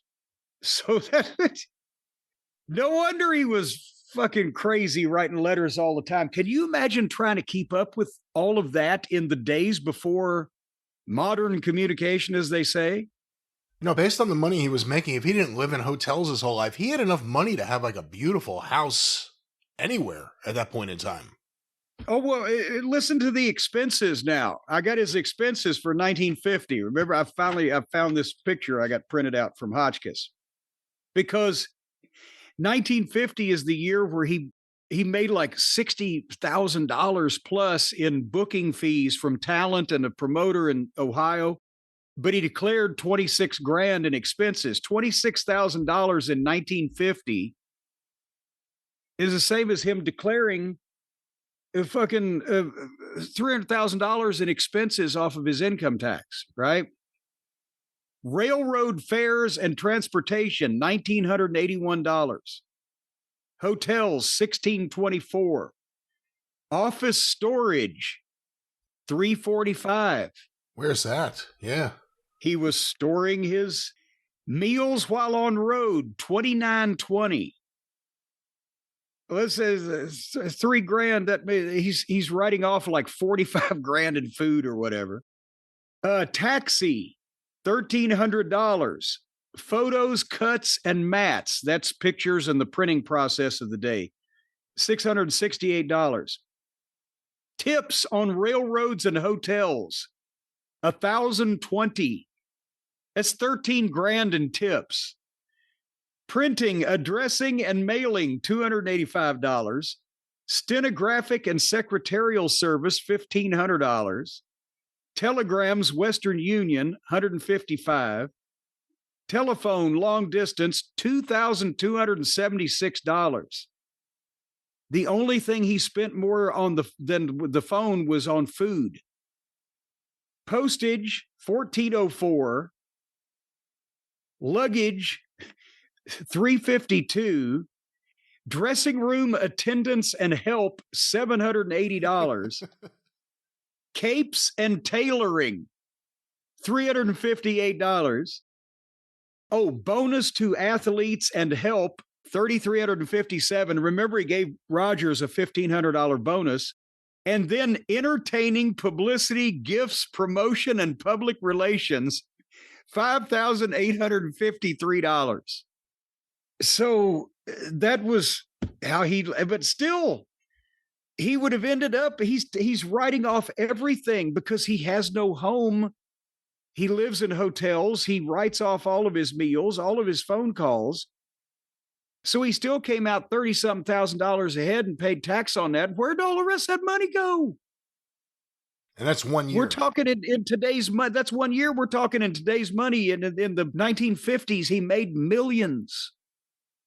Anyway, you remember you saw Queen of the Ring, that outstanding silver screen motion picture that I was involved in, Brian, and Al Haft was played by your friend and mine, old Martin Cove, that was in The Karate Fella. The Biter. The Biter. He's a very nice man. I'm sure I apologized genuinely and meant it. He was hungry. You know, when you're sitting there signing autographs all day, you get peckish. But anyway, he played Al Haft. I have a letter here to Jack Pfefer from the real Al Haft.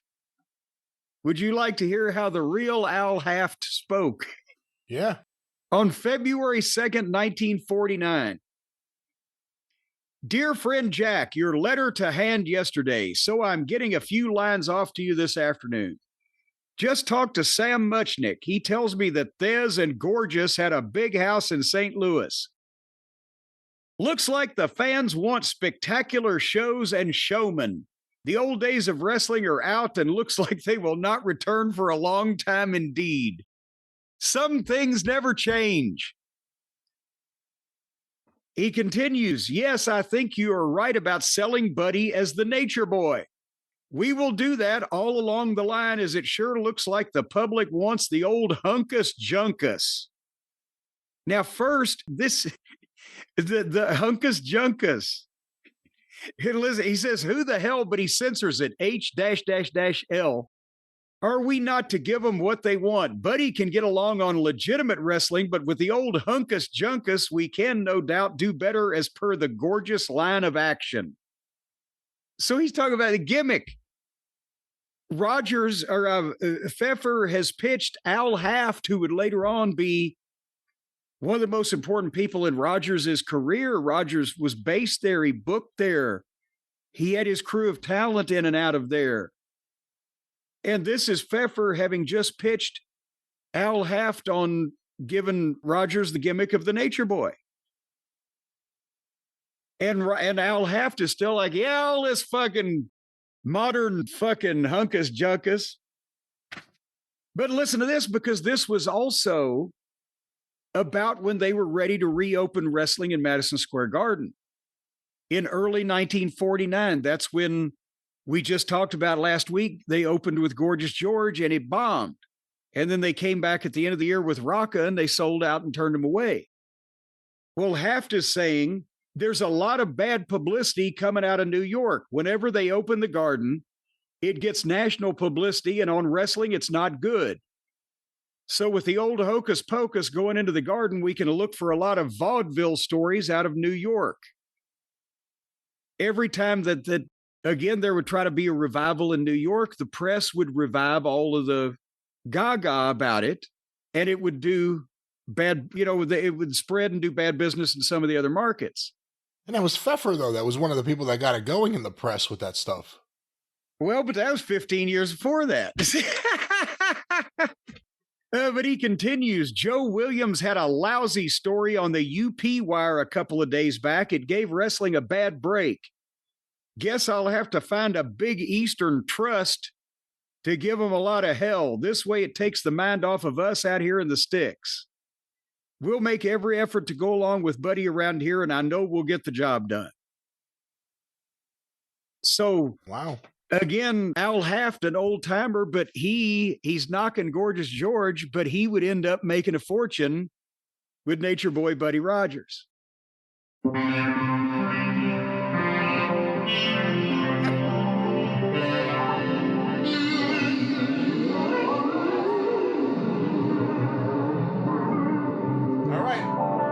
All right, just had to shut that one off. We are here. We are in the future. There's things happening. We're happening. And we have lots of happenings to talk about. There's things going on you don't know. We tried in good faith to do a simple program. And Brian, apparently you're so unpopular with your local authorities there in the city of the borough of the town of the ville of New Jersey that you live in, that they sent. I've got people in my walls, but you had people in your earth. And they dug through your gas line and they have exposed poisonous gas to you and your entire family, and you had to be evacuated from your home mid-show, from your place of living. Yeah, in the middle of the show, they started knocking on the door. No, I had told you before we started recording that there may be noise because I don't know who they are, but there are some guys out there, the neighbor's house and my house. Like they're digging up some kind of line by the street. Did they have those kerchiefs over their faces so you couldn't see who they were? No, but they didn't have anything identifying them. There was someone here the other day spray painting various areas. We all notice them because if anyone comes to this neighborhood, everyone notices. And especially if they're spray painting the fucking ground. Yeah, they're doing graffiti on the ground. I don't know if this is real or if this guy's just tagging the place.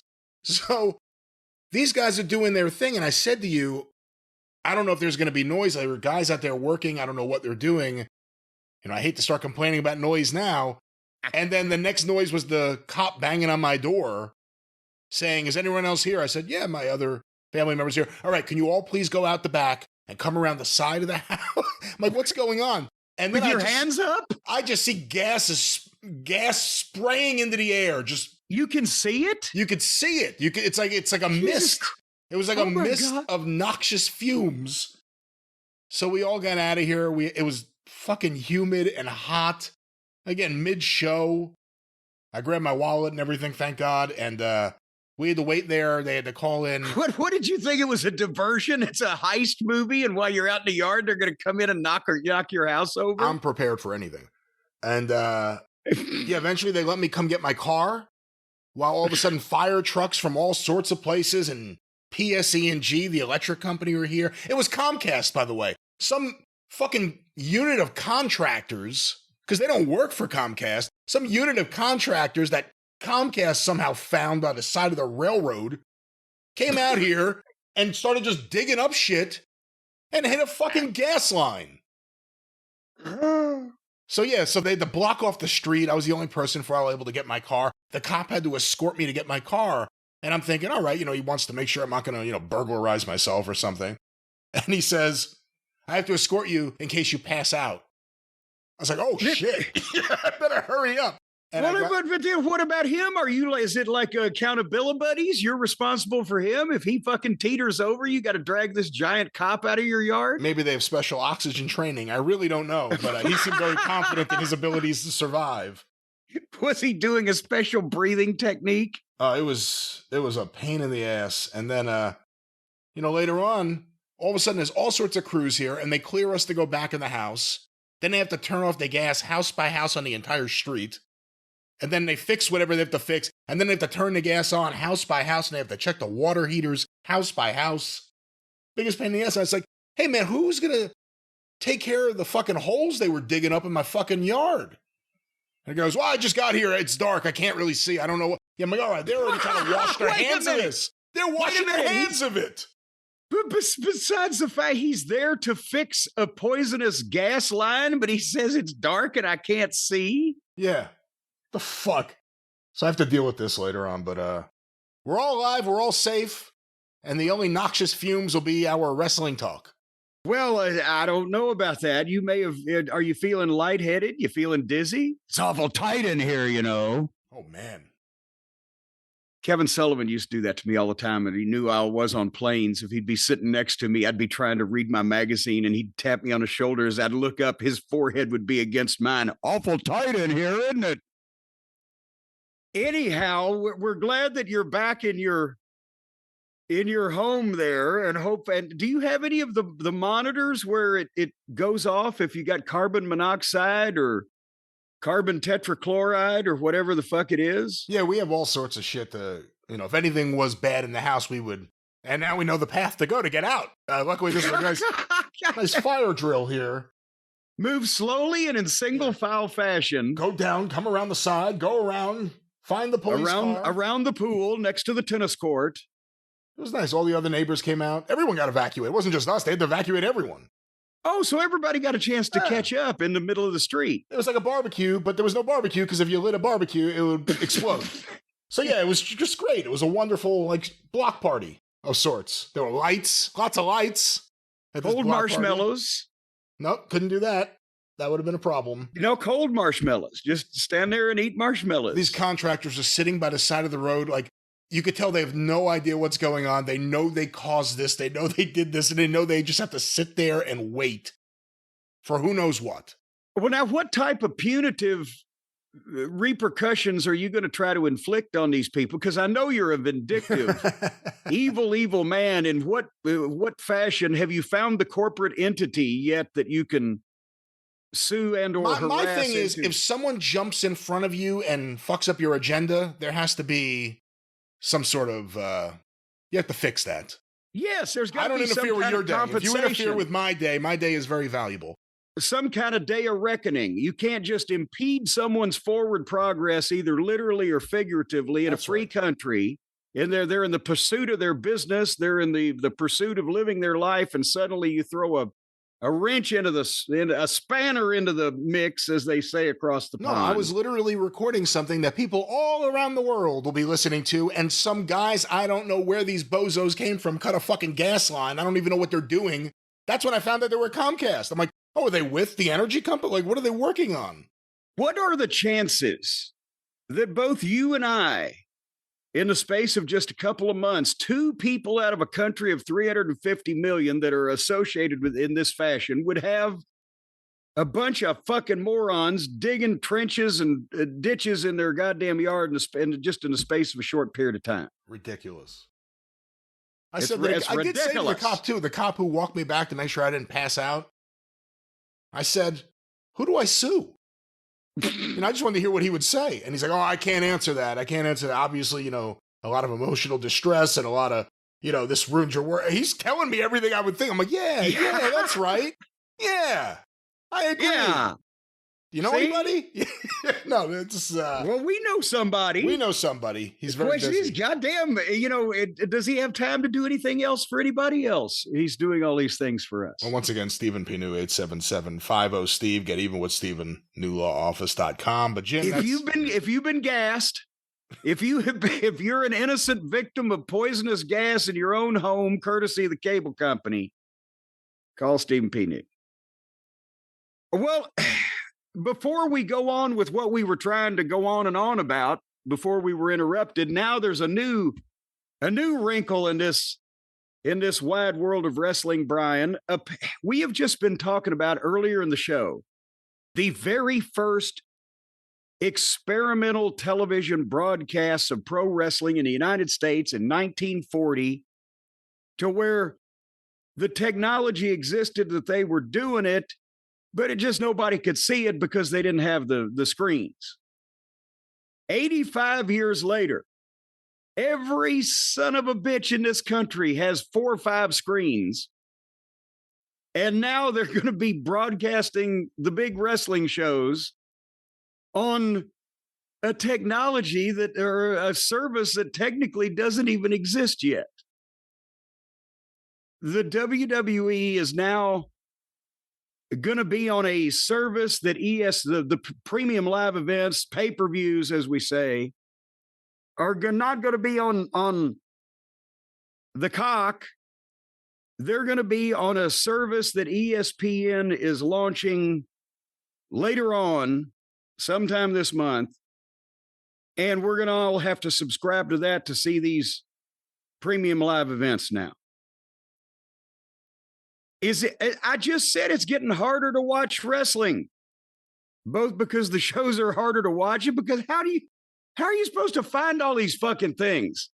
This service does not even exist yet. Am I exaggerating about this?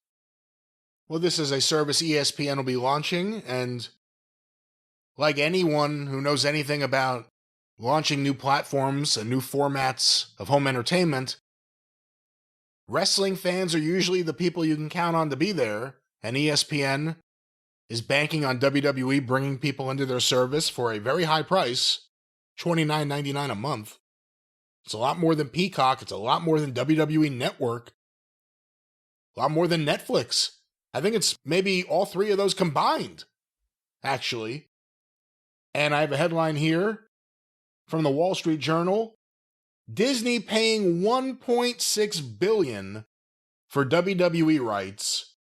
ESPN unit will stream WrestleMania and other major offerings for 5 years. Disney's ESPN and TKO Group's World Wrestling Entertainment have reached a more than $1.6 billion agreement that will give the sports media company exclusive rights to many of WWE's high-profile events. The 5-year deal, which will begin in 2026, includes the U.S. streaming rights to major events, including WrestleMania and SummerSlam. ESPN will pay $325 million a year Jesus. for the rights, according to people familiar with the matter. That is a significant increase from WWE's current 5-year deal with Peacock, which was valued at $900 million, according to people familiar with the pact. The new agreement with ESPN follows a 10-year deal the WWE struck with Netflix last year for its weekly show Raw, valued at more than $5 billion. Raw has become a solid performer for the streamer. The events will be available on ESPN's new streaming service, which is slated to debut this fall at a price tag of $29.99 a month. Under the deal, select coverage will be simulcast on ESPN's cable channels. So why don't we stop there? There's a lot to break yes, down. Please do.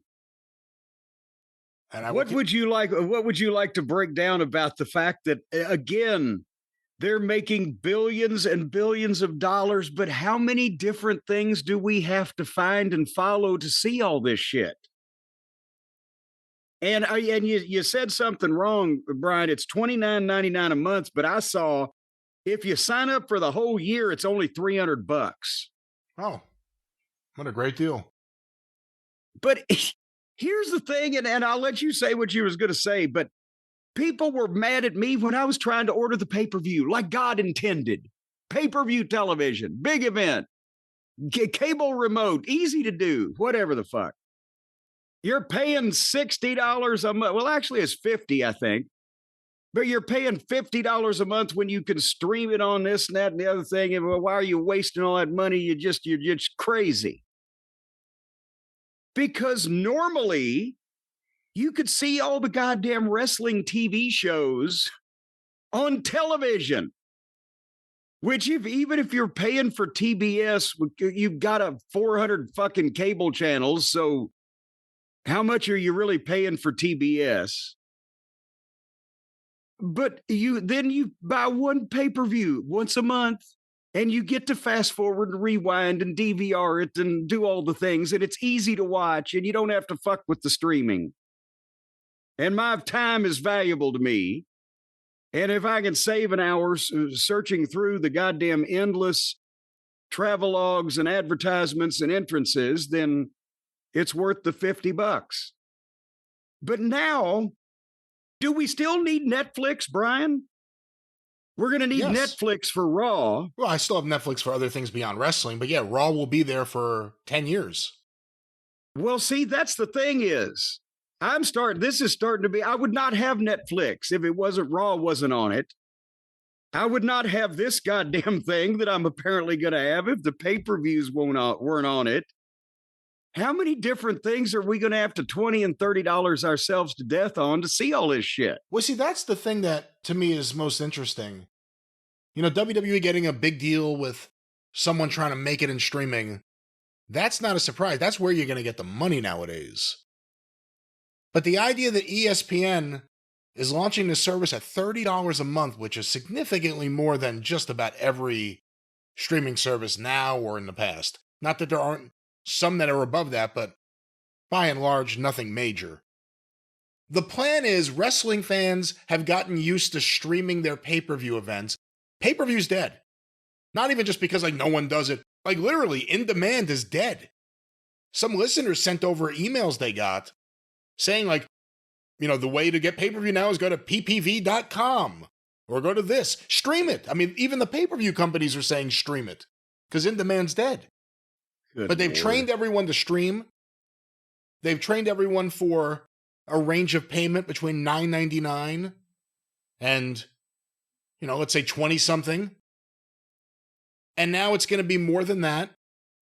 I don't know if people are going to want the other content. According to this, ESPN will launch its new previously announced direct-to-consumer streaming service Thursday, August 21st.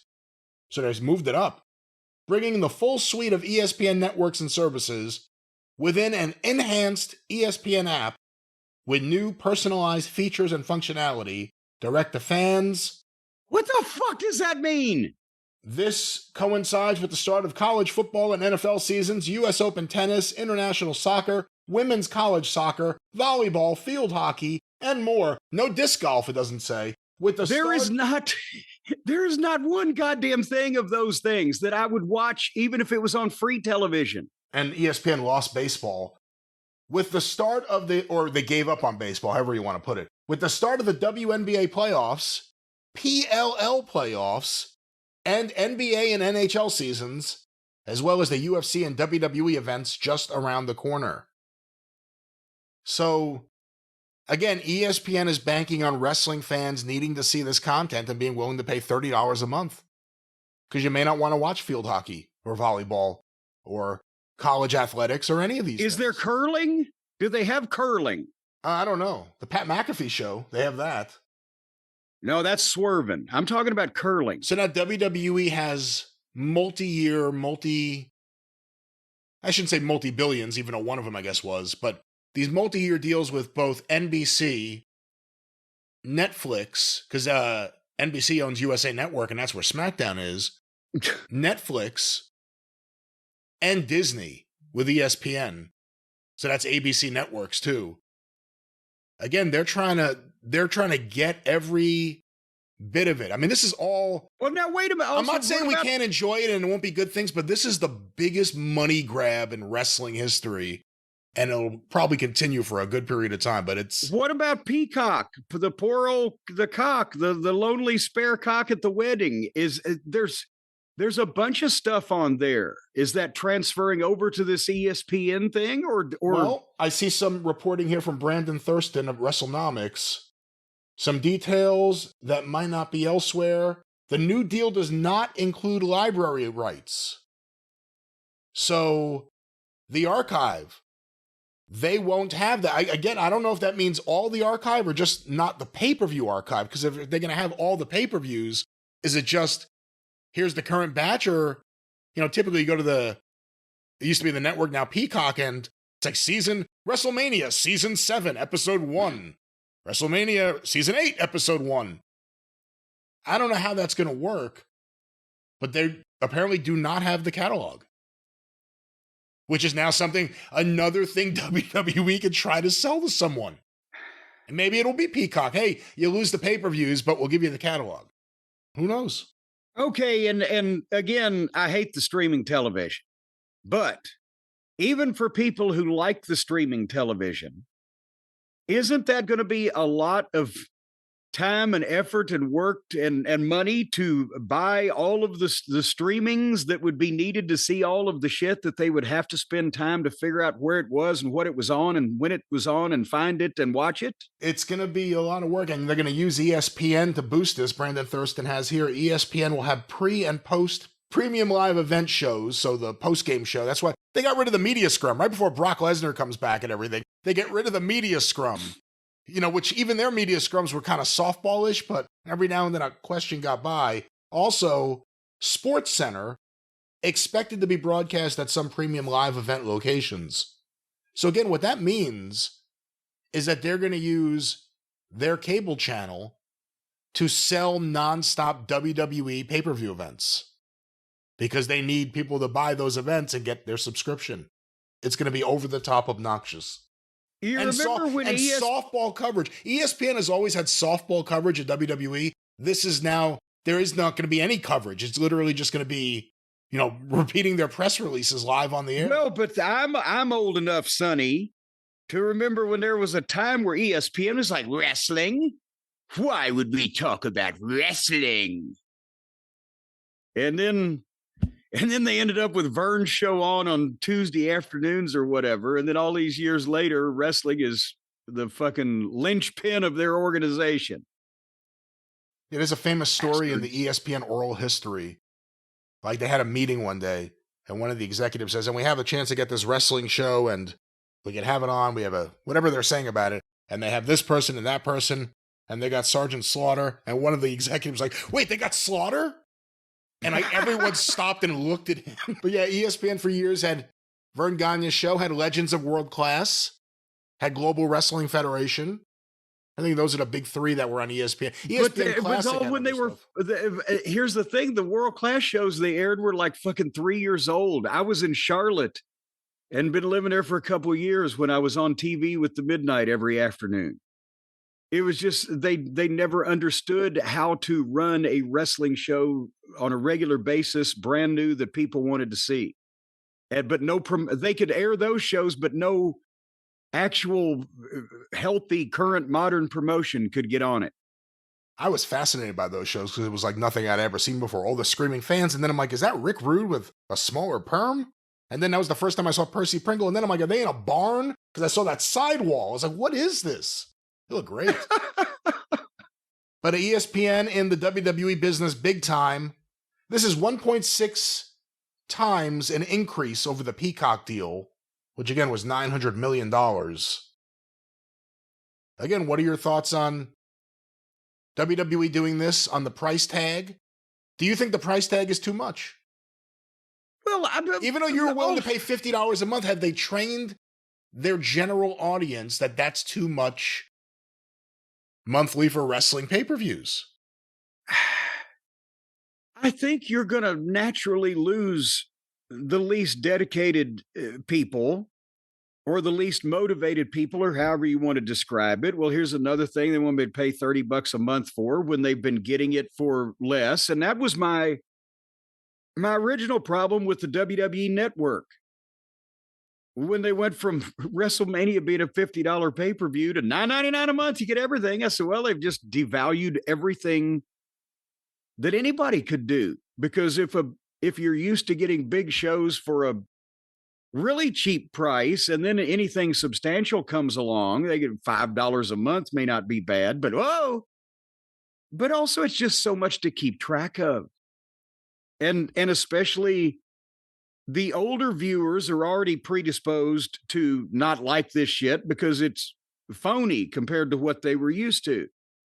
And now they say that, the streaming audience is primarily younger, so they're going for younger people, but they're going to lose a lot of older people in the process. And a lot of the older people is the ones that have some money. So it's just, I think, and the price tags that they're getting, it's just ridiculous amounts of money. And I don't even know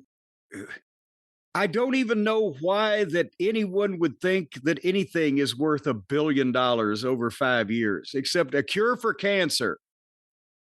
But otherwise, bless their little pea-picking hearts for getting all this money. But I'm glad that I am closer to the end of having to watch any of this stuff than I am the beginning, to paraphrase what they say sometimes these days. My career on watching wrestling is a whole lot closer to the end than it is the start. So I don't care what they do. But it's some goddamn complicated, expensive shit anymore. Just a trip up the road to Bristol. Hopefully the Merritt Parkway is clear. You get up there nice and easy. That's right. Some kind of Connecticut mafia. That's right. ESPN, I think the worldwide leader in sexual harassment. That's going to be a great partnership here. Seriously, the most obnoxious, unbearable programming. I hate ESPN's broadcast. I used to love them. It's just gone downhill. That's the thing is, I have not watched anything related to an ESPN network or broadcast or anything in so many years. I don't know what's even on it. So I don't know what else they would have besides your brief description on this service. Occasionally I will see something because we have the Netflix now. If it's a documentary, I'll say, okay, it's right in front of me, but I could certainly do without it. I don't ever watch Peacock except for whatever they're doing with the WWE. I don't know. What's the other thing that somebody's on? We got something else. AEW is on Max or HBO Max. Stacy got the HBO Max, but I watch it on TBS the way that it's supposed to be done, or TNT or whatever they're on. So don't have time to watch goddamn television, much less 18 million forms of television. All right. We wish them all well in their future endeavors, don't we, Brian? Oh, I see here Nick Khan's announcing a new program for premium live events. If you're willing to pay double what someone else paid, you can kick them out of their seat and take their seat. It's the new pay double, live like a king program from WWE. Jesus. Everything's a money grab. And again, there may be stuff we really like, but it's over the top, from the commercials in the middle of the shows, from the commercials on the mat. The commercials on the tables. This ESPN stuff is going to be, again, there's never going to be serious coverage. Not like there has been. But boy, we'll see what happens. Lots of money in the wrestling business, as they say. How do these people, Brian, how do they sleep at night? Probably with a pillow. No, I'm thinking that these people need propofol to sleep at night. Their consciences have got to be that guilty that they're just swindling and grifting and reaching in people's pockets. I don't know how they sleep at night. They wouldn't even be able to get a good night's sleep because of their guilty conscience if they were on a Helix mattress. That's how miserable these people are. But everybody else that doesn't have a guilty conscience, they can get a wonderful night's sleep on a Helix sleep mattress. Brian, have you ever, for example, been laying there thinking, holy mackerel, boy, the shit that I did today, somebody's going to find out about it there. I'm going to go to hell. No. I should be ashamed of myself. You probably get that feeling once or twice a week. Only after we record. Well, see there, once or twice a week. So what you need to do to wash that away from you is you need to get the Helix sleep mattress because if you like to sleep on your side or your back, whatever position, they got a mattress for you. And if you sleep hot or cold at night, they got a mattress for you.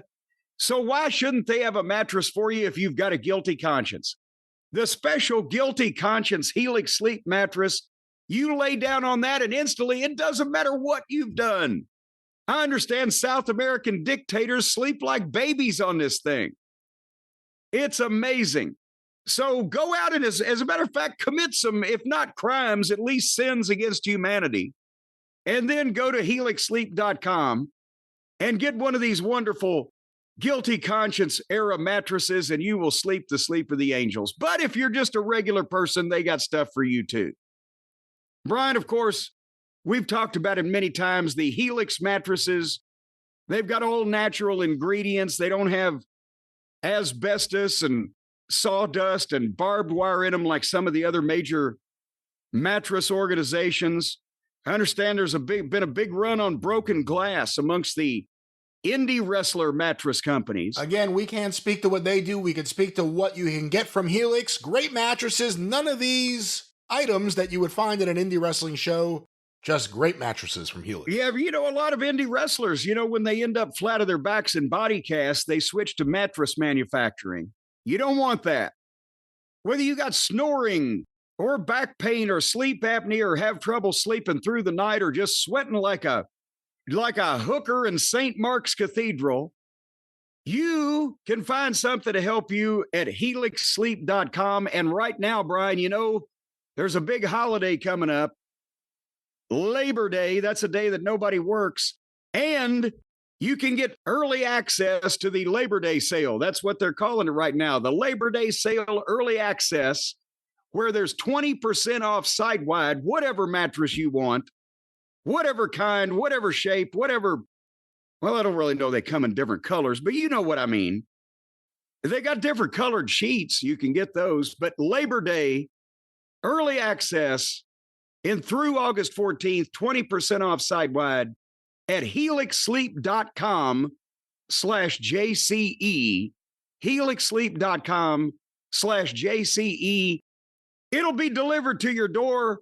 You pop it there onto your bed frame or other surface. Some people like to put them in a closet. I don't know why. We don't ask questions. I go along for a lot of the installations, Brian. Did you know that? A lot of times when they bring the Helix mattress. No, that is absolutely not true. Ladies and gentlemen, a professional delivery, a professional mattress, a wonderful experience watching it unfurl right in front of you. Yes, that's why it's a wonderful, the unfurling process is a wonderful thing to watch. That's why I go along every once in a while. And some people say, put it in the closet. And I go, why would you want the mattress in the closet? But then I see the unruly state of their children and I think, well, no wonder. But anyway. Great match. Well, as we were saying, a great mattress. Yes. We love them here in my house. We all have them. You will love them too. Helix Sleep. You made a massive stack of them and just put all your children against the wall and stacked the mattresses in front of them so you and Suzanne could go out for a night without having to get a babysitter one time, didn't you? That isn't what we have ever done, ever, never. And we don't suggest anyone else do it. Use your mattresses for sleep. And before this goes too much further off the rails, Jim, what's that promo code with that wonderful deal for the listeners? Yes, that's 20% off site-wide through August 14th if you go to helixsleep.com/JCE. All right, well, this remains your show. Oh, I forgot about that. I was so excited that we got finished with that information. We were going back to some more written material that we got from the Pfeffer files, and I had a couple of things that tickled me from letters from Willie Gilzenberg. And one of them is a copy of a letter from Willie Gilzenberg to Vince McMahon Sr. This ended up in Pfeffer's files because he was given a copy. And it starts with, this is March 20th, 1960. So this is the period of time, Brian, where Vince McMahon Sr.'s television program out of Washington has gotten another foothold in New York, and he has been supplying talent to Madison Square Garden for some time before that, maybe a year and a half or whatever, since the last time Pfeffer was ousted, right? But now there's a change, the machinations behind the scenes. Pedro Martinez, who had bought into the Manhattan booking office, had pulled out. He said he got screwed. He went back to Buffalo. McMahon had a booking agency supplying talent, but so did Cola Quariani, who was trying to still, because he was behind Rocca, so he was still trying to be the force behind Wrestling in the Garden. And then Pfeffer came in again. And that's where Pfeffer not only brought in Ricky Starr and brought back the Fargos, but he brought in the amazing Zuma, the mighty Zuma, the little Rocca ripoff that we've talked about. That the only time this guy ever drew money in his life was in Madison Square Garden, and he and Rocca against each other because of the interest in Rocca and a guy doing Rocca stuff, the gimmick clash. They sold out 3 times. One of them was, hold on here. One of them was 21,890 people with a gate of $64,125. One of them was 21,950 people with $64,680. And again, $64,000 in 1960 is the equivalent of almost $700,000 in today's money. And this was when the Garden was running sometimes more often than once a month. But so right at this point, with these offices jockeying for power, Willie Gilzenberg is still, who's a longtime confidant of Vince Sr., but also was close to Pfeffer for years and years, right? And they all did business. So Gilzenberg writes a letter to Vince McMahon Sr., and he says, "Dear Vince, the late George M. Cohan is the author of the following. The theater is illusion, and once you destroy the illusion, you destroy the theater." And apparently what they had done is Pampero Firpo was booked into the territory, was booked into Willie Gilzenberg's Newark shows that he promoted. But on another town in the territory, he's writing to Vince to complain that Firpo had to do a job for Arnold Skolin. Because listen to this.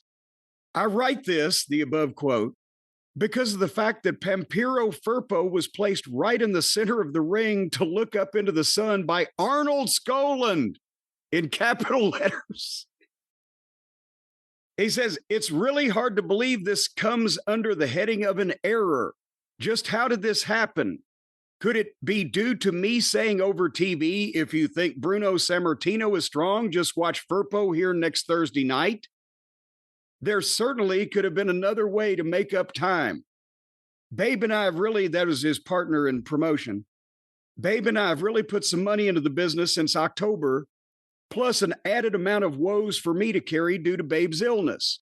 Firpo, a new face who is sure to draw a satisfactory crowd to the Newark Armory on April 2nd, certainly wasn't deserving of this in advance of this type promotion. Perhaps I am wrong and everyone else associated correct, but I still must refer to the great and late George M. Cohan's characterization of illusion. Please let's try and figure something for Thursday that will place Firpo in a similar category to Zuma prior to the little fellow's matches with Rocca. It can be done. The little fellow? Yes. So basically they said, he's saying, you brought this guy in here and you put him over everybody and he drew money with Rocca, but we bring Firpo in. I've got him in a big match at my town and you have him do a job to Arnold Skolin. What is the matter with you people? And that would have been Firpo's dream, to work with Rocca. You know, it's interesting because we're talking 1960. So we're talking before Vince Sr. and Kohler really get down and dirty together, before that breaks apart. This is the beginning of the period of time where Bruno becomes a draw. Bruno gets blacklisted. Yeah. And then becomes a bigger draw in other places, and Vince Sr. needs him post-Rocca. Was Skoland already considered office, or was he office in 1960? No. The way that it's phrased, to make up time, I'm thinking that there was a substitution, or somebody was running late, or they changed something up and say, oh, well, let's put the baby face over. Ignoring the fact that at that point in time, the difference between Arnold Skolin, who was and I loved Arnie when I knew him 35 years after this, but at the time, he was doing the opening match in the Garden. If he was on the Garden card, he was just a preliminary guy. He may have, at that point, they may have, started asking him to, do some of the other towns, or White Plains became his building long after that, but maybe he was starting to try to get an interest in promoting some spot shows or whatever, but I would doubt it even that early. Because just based on what he's saying here, again, trying to read between the lines, if Willie Gilzenberg, was he actually on TV and said, hey, come out to Newark this week and see Firpo, he's just as strong as Bruno? Yes. And then they sent Skoland to squash him? No, on another show they had put in the area, they had put Firpo over Skoland over Firpo. And news traveled. It was in the same market. And that's what he's like, what the fuck? We've got him in a big featured spot in Newark, and on this other show, you put him in the ring with Skolin and put Skolin over. They were very touchy about their towns. And again, it's an interesting insight into that relationship. Willie Gilzenberg would be a partner in WWF until he died in, 77? Yeah, he was the president figurehead president for years and years. But he was still the promoter. I mean, he had all these towns in New Jersey. Vince Sr. was a DC guy, not a New York guy. And if he wanted to control the Garden, and he did, he needed towns around the Garden. And Willie Gilzenberg was the key to getting New Jersey. Yeah, Gilzenberg. Patterson, Newark. I mean, he had every town in New Jersey up here. And he went back with boxing and wrestling way before Vince Sr. had even, No, he went back to Jess McMahon. He was the connection to Jess McMahon, actually, because of the boxing end. So, at any rate, that was a letter. But then here is a letter from Willie Gilzenberg to Jack Pfefer, which is, again, in the same time, May 28th, 1960, where I believe at that point, I'm looking at these results, Pfeffer was about to get kicked out again, I believe, because the Fargos are there during this time, even Sonny, but they would be leaving soon, and Zuma would be moved down. I think Pfeffer was still there because the Rebel, Mario Galento, was the Rebel later on in 1960. But nevertheless, the tensions of all of these people trying to swerve each other out of the way. This is from Gilzenberg to Pfeffer. Dear Jack, in marking Firpo's name in red pencil on the ad you sent me, one would think that I was working against a friend of mine. I think it was Willie Gilzenberg. He's speaking of himself in the third person. I think it was Willie Gilzenberg who took Mr. Firpo and put him on top in Newark Armory with Rocca and a friend of mine, Jack Pfefer, who refused to say a kind word for this same Firpo. So again, Gilzenberg's loving Pampero Firpo, and he's not getting any support. But Babe wrote me and told me that you were on a couple of times this past week to plug Firpo in the garden show. This brings me back to Jack Pfefer, speaking to Jack Pfefer, who I now think, and I hope I'm wrong, is out to hurt our Newark promotions and also out to do the same to Vince McMahon because he brought Buddy Rogers into the territory. So apparently a lot of this problem, Pfefer, by this time, Rogers had years before cut loose from him, but Pfefer never forgot it and hated Buddy Rogers. So he gave the Fargos kind of a tag team Buddy Rogers gimmick. He was always trying to undermine Rogers wherever he went. And so now Vince Sr. has brought Rogers in. He's starting to get over. Pfefer doesn't want to have anything to do with him. Gilzenberg is the one that's been there through all of these people, is trying to, get along with everybody, right? He's the one who's actually known Rogers the second longest, or maybe even the longest next to Pfefer, because he was promoting New Jersey towns when Buddy broke in. Yeah, well, listen to what he says next. I don't particularly care for Buddy Rogers. I must admit, however, he is a great spot performer, meaning high spots. And as such, I'm interested in Rogers or any wrestler who can draw in big barns like the armories we promote in. Jack, if you do a blessed thing wrong to Vince McMahon by way of Cola Quariani, you will have to cross me off your list. I don't care to repeat all the happenings before you got into the territory because there isn't a thing I can say that you do not know. There were many roadblocks at that time, and if I were Vince, they would return before you could say Pampero Firpo. And that's simply because your feelings against Rogers are so tremendous that you fail to see that you are deliberately hurting fellows like Willie and Babe, him and his partner, also Vince and Phil Zacco, with your picayune maneuverings. With your what? Jack, picayune maneuverings. Small-time bullshit. Jack, I don't think there ever was a friend you ever made in wrestling with the guts of a Willie Gilzenberg in your corner. Why lose that kind of a pal? Do you think I'm envious of you being able to place 4 men on a garden show? I'm very happy for you, and that's what my aim was for the past couple of years, to see that you can come into the territory and become a part of it. I didn't think you would place yourself in a position of appearing as one who would bite the hand that feeds him. Jack, all of your gloating wouldn't mean a thing if Buddy Rogers, Eddie Graham, and this is the way it's written, and the 2 colored boys told Cola and Walter Johnston and Prince Charles to go and blank themselves. Who knows that better than you? So instead of gloating, I think you would be much wiser to be satisfied to go along without hurting others. As for the top bout in the garden, my opinion is that it is a poor bout at this time.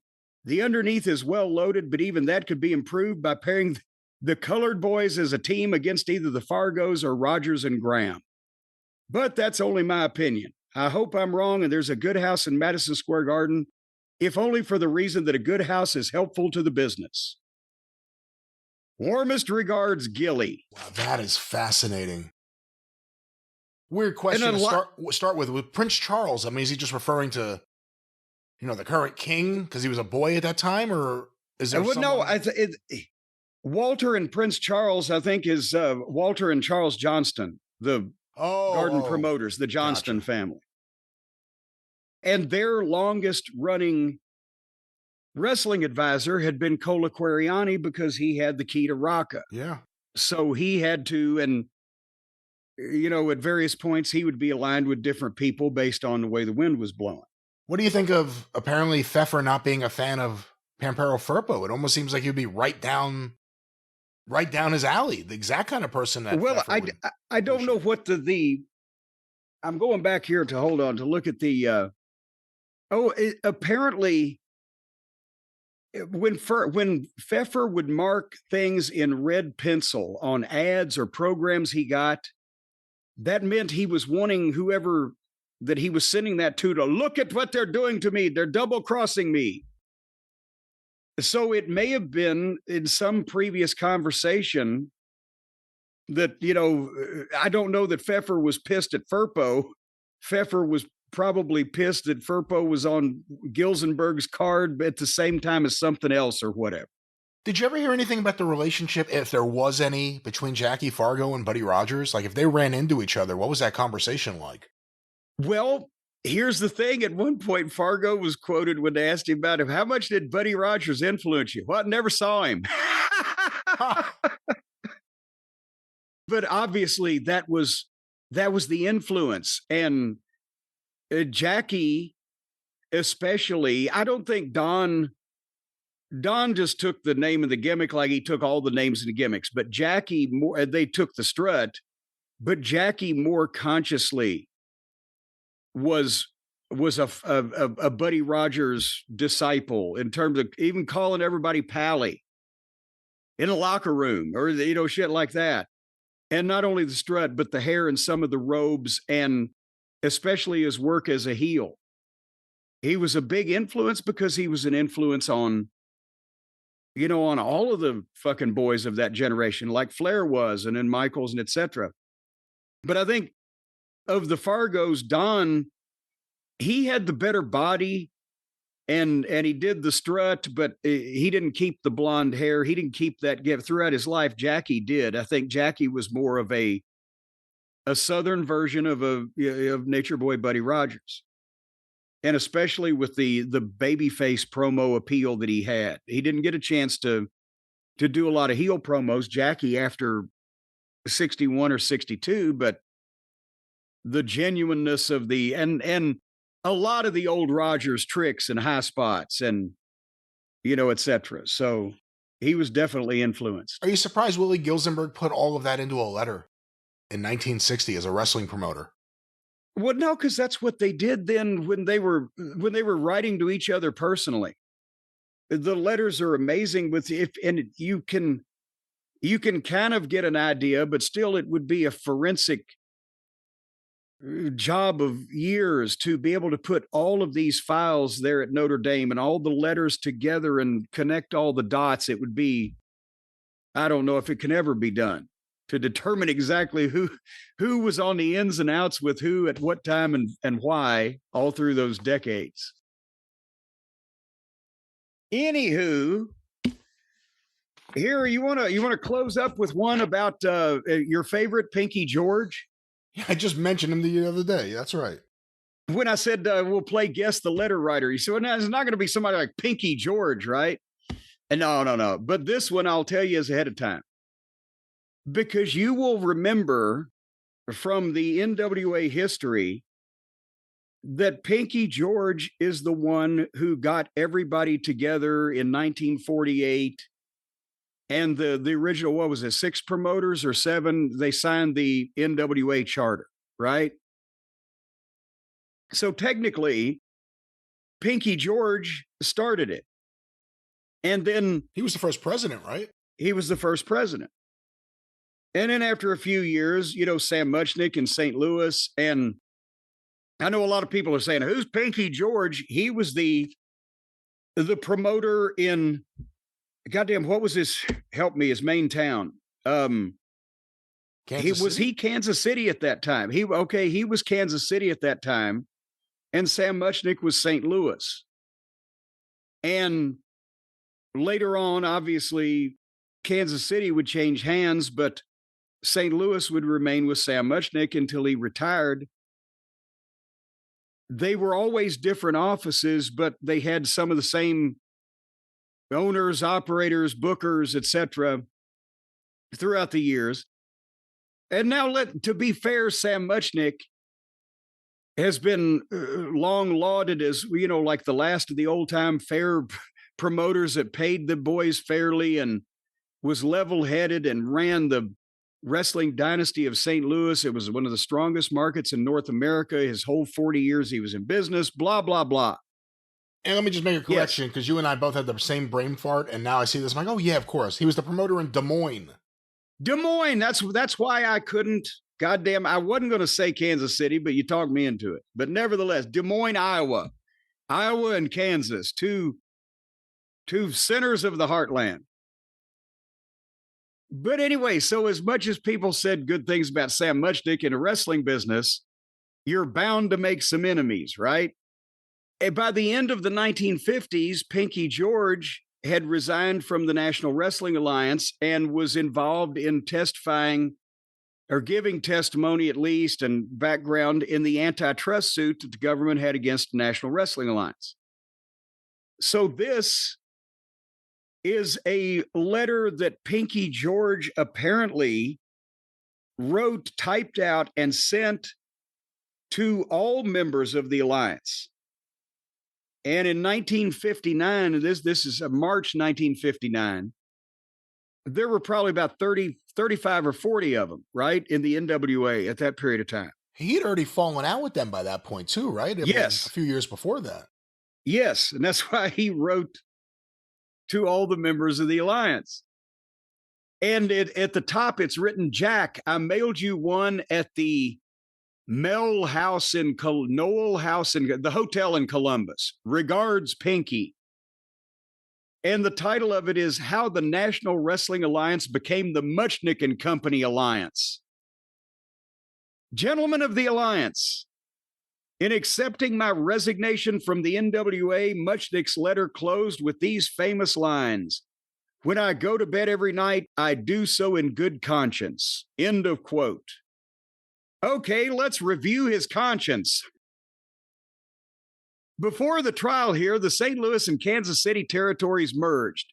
During the trial, Mr. Simpson, one of Sam's partners, appeared as a voluntary witness against the alliance and me. As promoter in Topeka, Sonny Myers was a close associate of Sam's. What a farce and sham. During a 3-day recess of the trial, and now this is because, remember, Sonny Myers testified for the government, did he not, as a voluntary witness? I believe so. And he was and still would remain a figure in Kansas pro wrestling and Midwest pro wrestling for a while and became a member of the office. During a 3-day recess of the trial, Mr. Conscience called a meeting in St. Louis with all of his St. Louis and KC partners. In this meeting, he said, I don't care about Pinky George. It's the alliance I want to save. Let him deny this. What alliance was he saving? The Muchnick and Company alliance. It's ironic that Sam's KC partners are taking over towns I used to book. I bet Sam's conscience don't bother him one bit when he cuts up the booking money. The Muchnick Alliance is now booking 4 midget wrestlers recently stolen from Bert Ruby. Wow. That's the goddamn greatest line I've ever heard in a letter. I'm thinking, what did the fucking second story man break in at night and fucking put him in a bag? Sam and his employee, Bobby Bruns, were getting into hot water, so they picked a front man to act as the midget booker. One Mr. Craddock, who has long been associated with Gus Karras. The fact remains that they're being booked throughout the Muchnick Alliance territories. Ruby can sit in Detroit and be consoled by Sam's conscience. So basically, he's mad because they would always, and Lord Littlebrook did this in the 80s, there was always one person in charge of booking the midgets, like there was one person in charge of booking the girls. And apparently, they stole Bert Ruby's midgets. And by the way, Gus Karras, that's Kansas City. Yes, Gus Karras is Kansas City. Because I was going to say, well, I'm having a brain fart, and where was Gus? But nevertheless, not long ago, Bruns, who likes to play Secretary of State for Sam, gave Orville Brown an ultimatum. This monopoly is trying to throw Brown out, put him out of the business he built. Again, how ironic. The first 4 people who agreed on the original alliance were Stecker, Clayton, Brown, and myself. It was Brown's insistence that brought Muchnick in. Stecker and Clayton have passed away. I resigned. One more to go. How soon? It depends on Muchnick's conscience. Sam's conscience fades very quickly. Morris Siegel has been Sam's best booster. Yet Muchnick once had the gall to try and throw Siegel out. Why? Because Siegel, who was ill, failed to make a board of directors meeting. In the lobby of the hotel, the conscience one was shouting about throwing Morris out until level-headed Mr. Avey calmed him down. Let him try to deny this.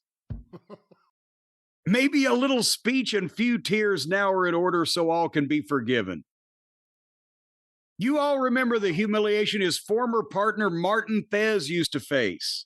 Oh, wow. That's Lou Thesz's dad. Yes, and when originally Sam Muchnick began his promotion in 1945, Lou had the opposite office, and his father Martin was the promoter and the public president, and they ran opposition to each other for a few months or a few years, and then joined together, but didn't let the public know that the two wrestling clubs had joined, and that way they were still operating as two separate entities. And they would each do matches every other week. So for years there, the Kiel Auditorium ran weekly, drawing anywhere from 5,000 to 6,000 people to sellouts every week, like 9 months of the year, and they take off the summer. But it was, a rough go at first. And what turned the tide was when Muchnick was able to get Buddy Rogers to come to work for him.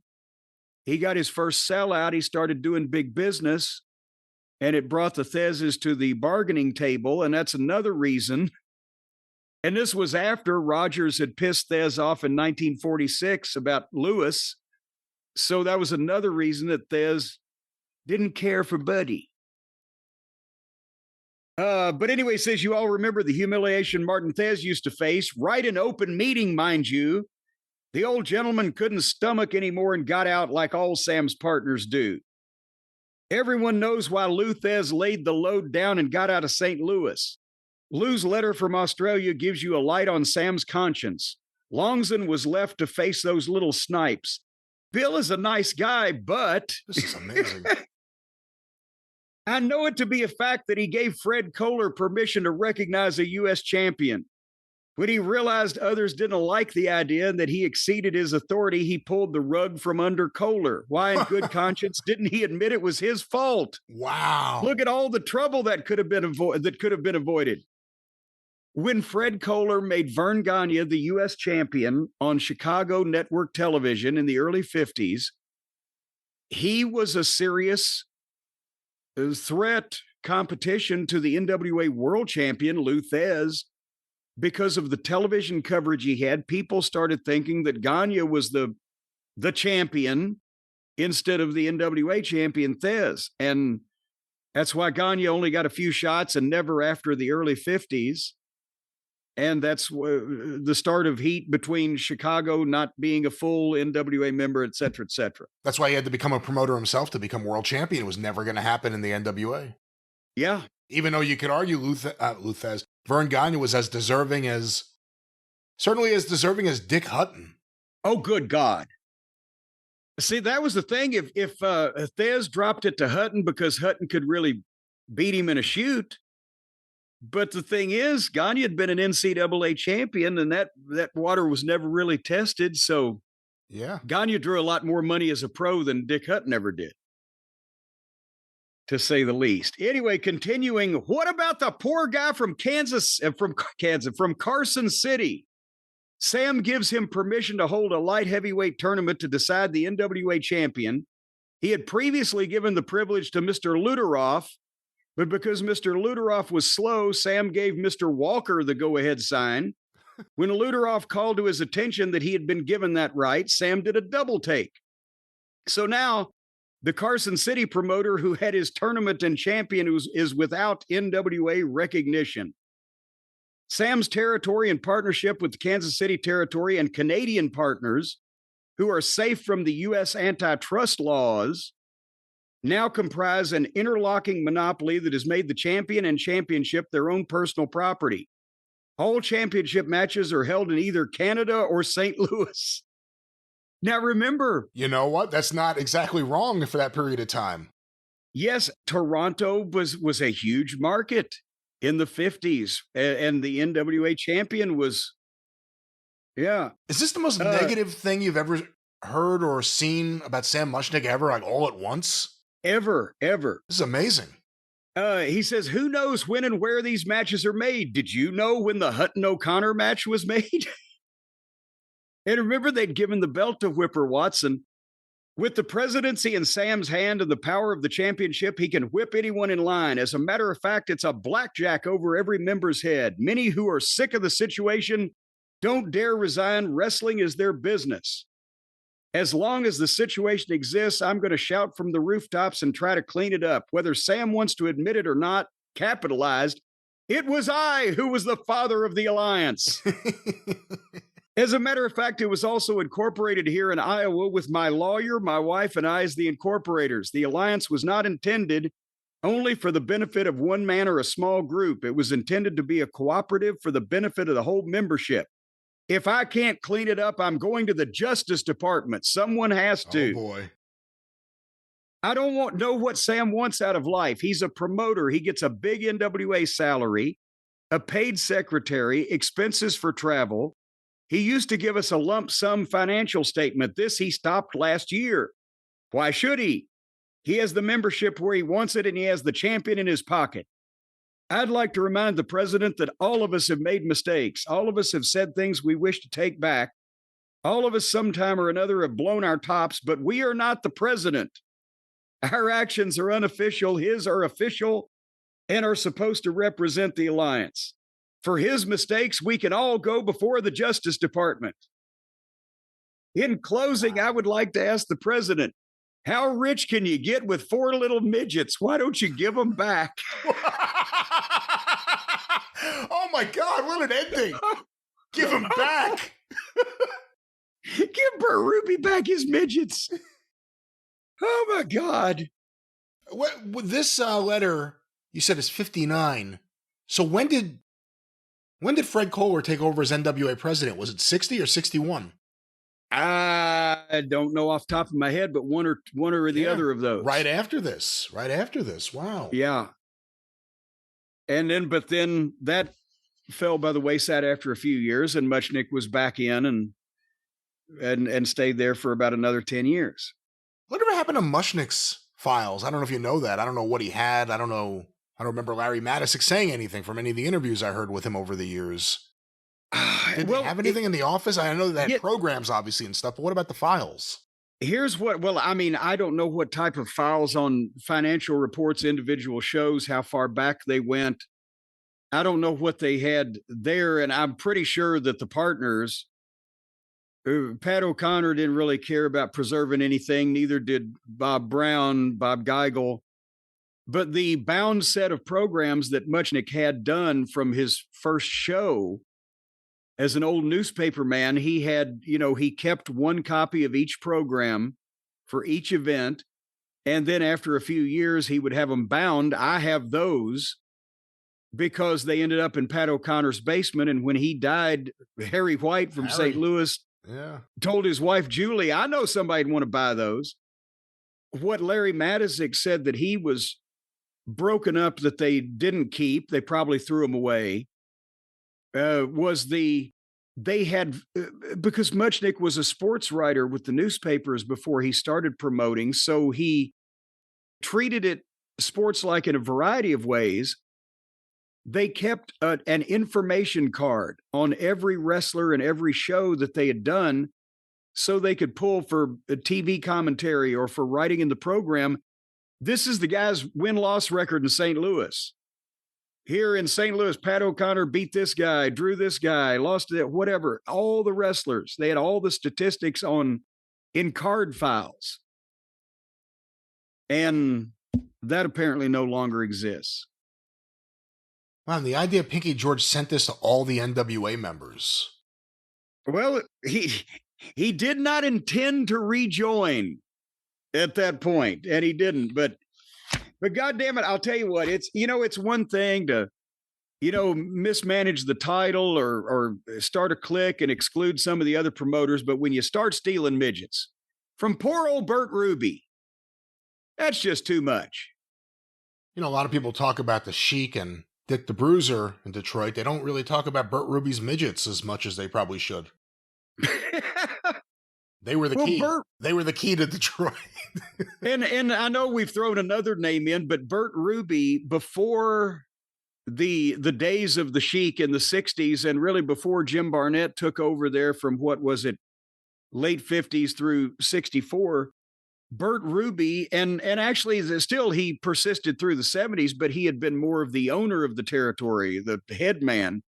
But Bert Ruby was involved in promotion in Michigan, probably since, I would think, shortly after the death of Adam Weissmuller that we talked about earlier in the program. So, and he was the one, Bert Ruby, who broke the Sheik in.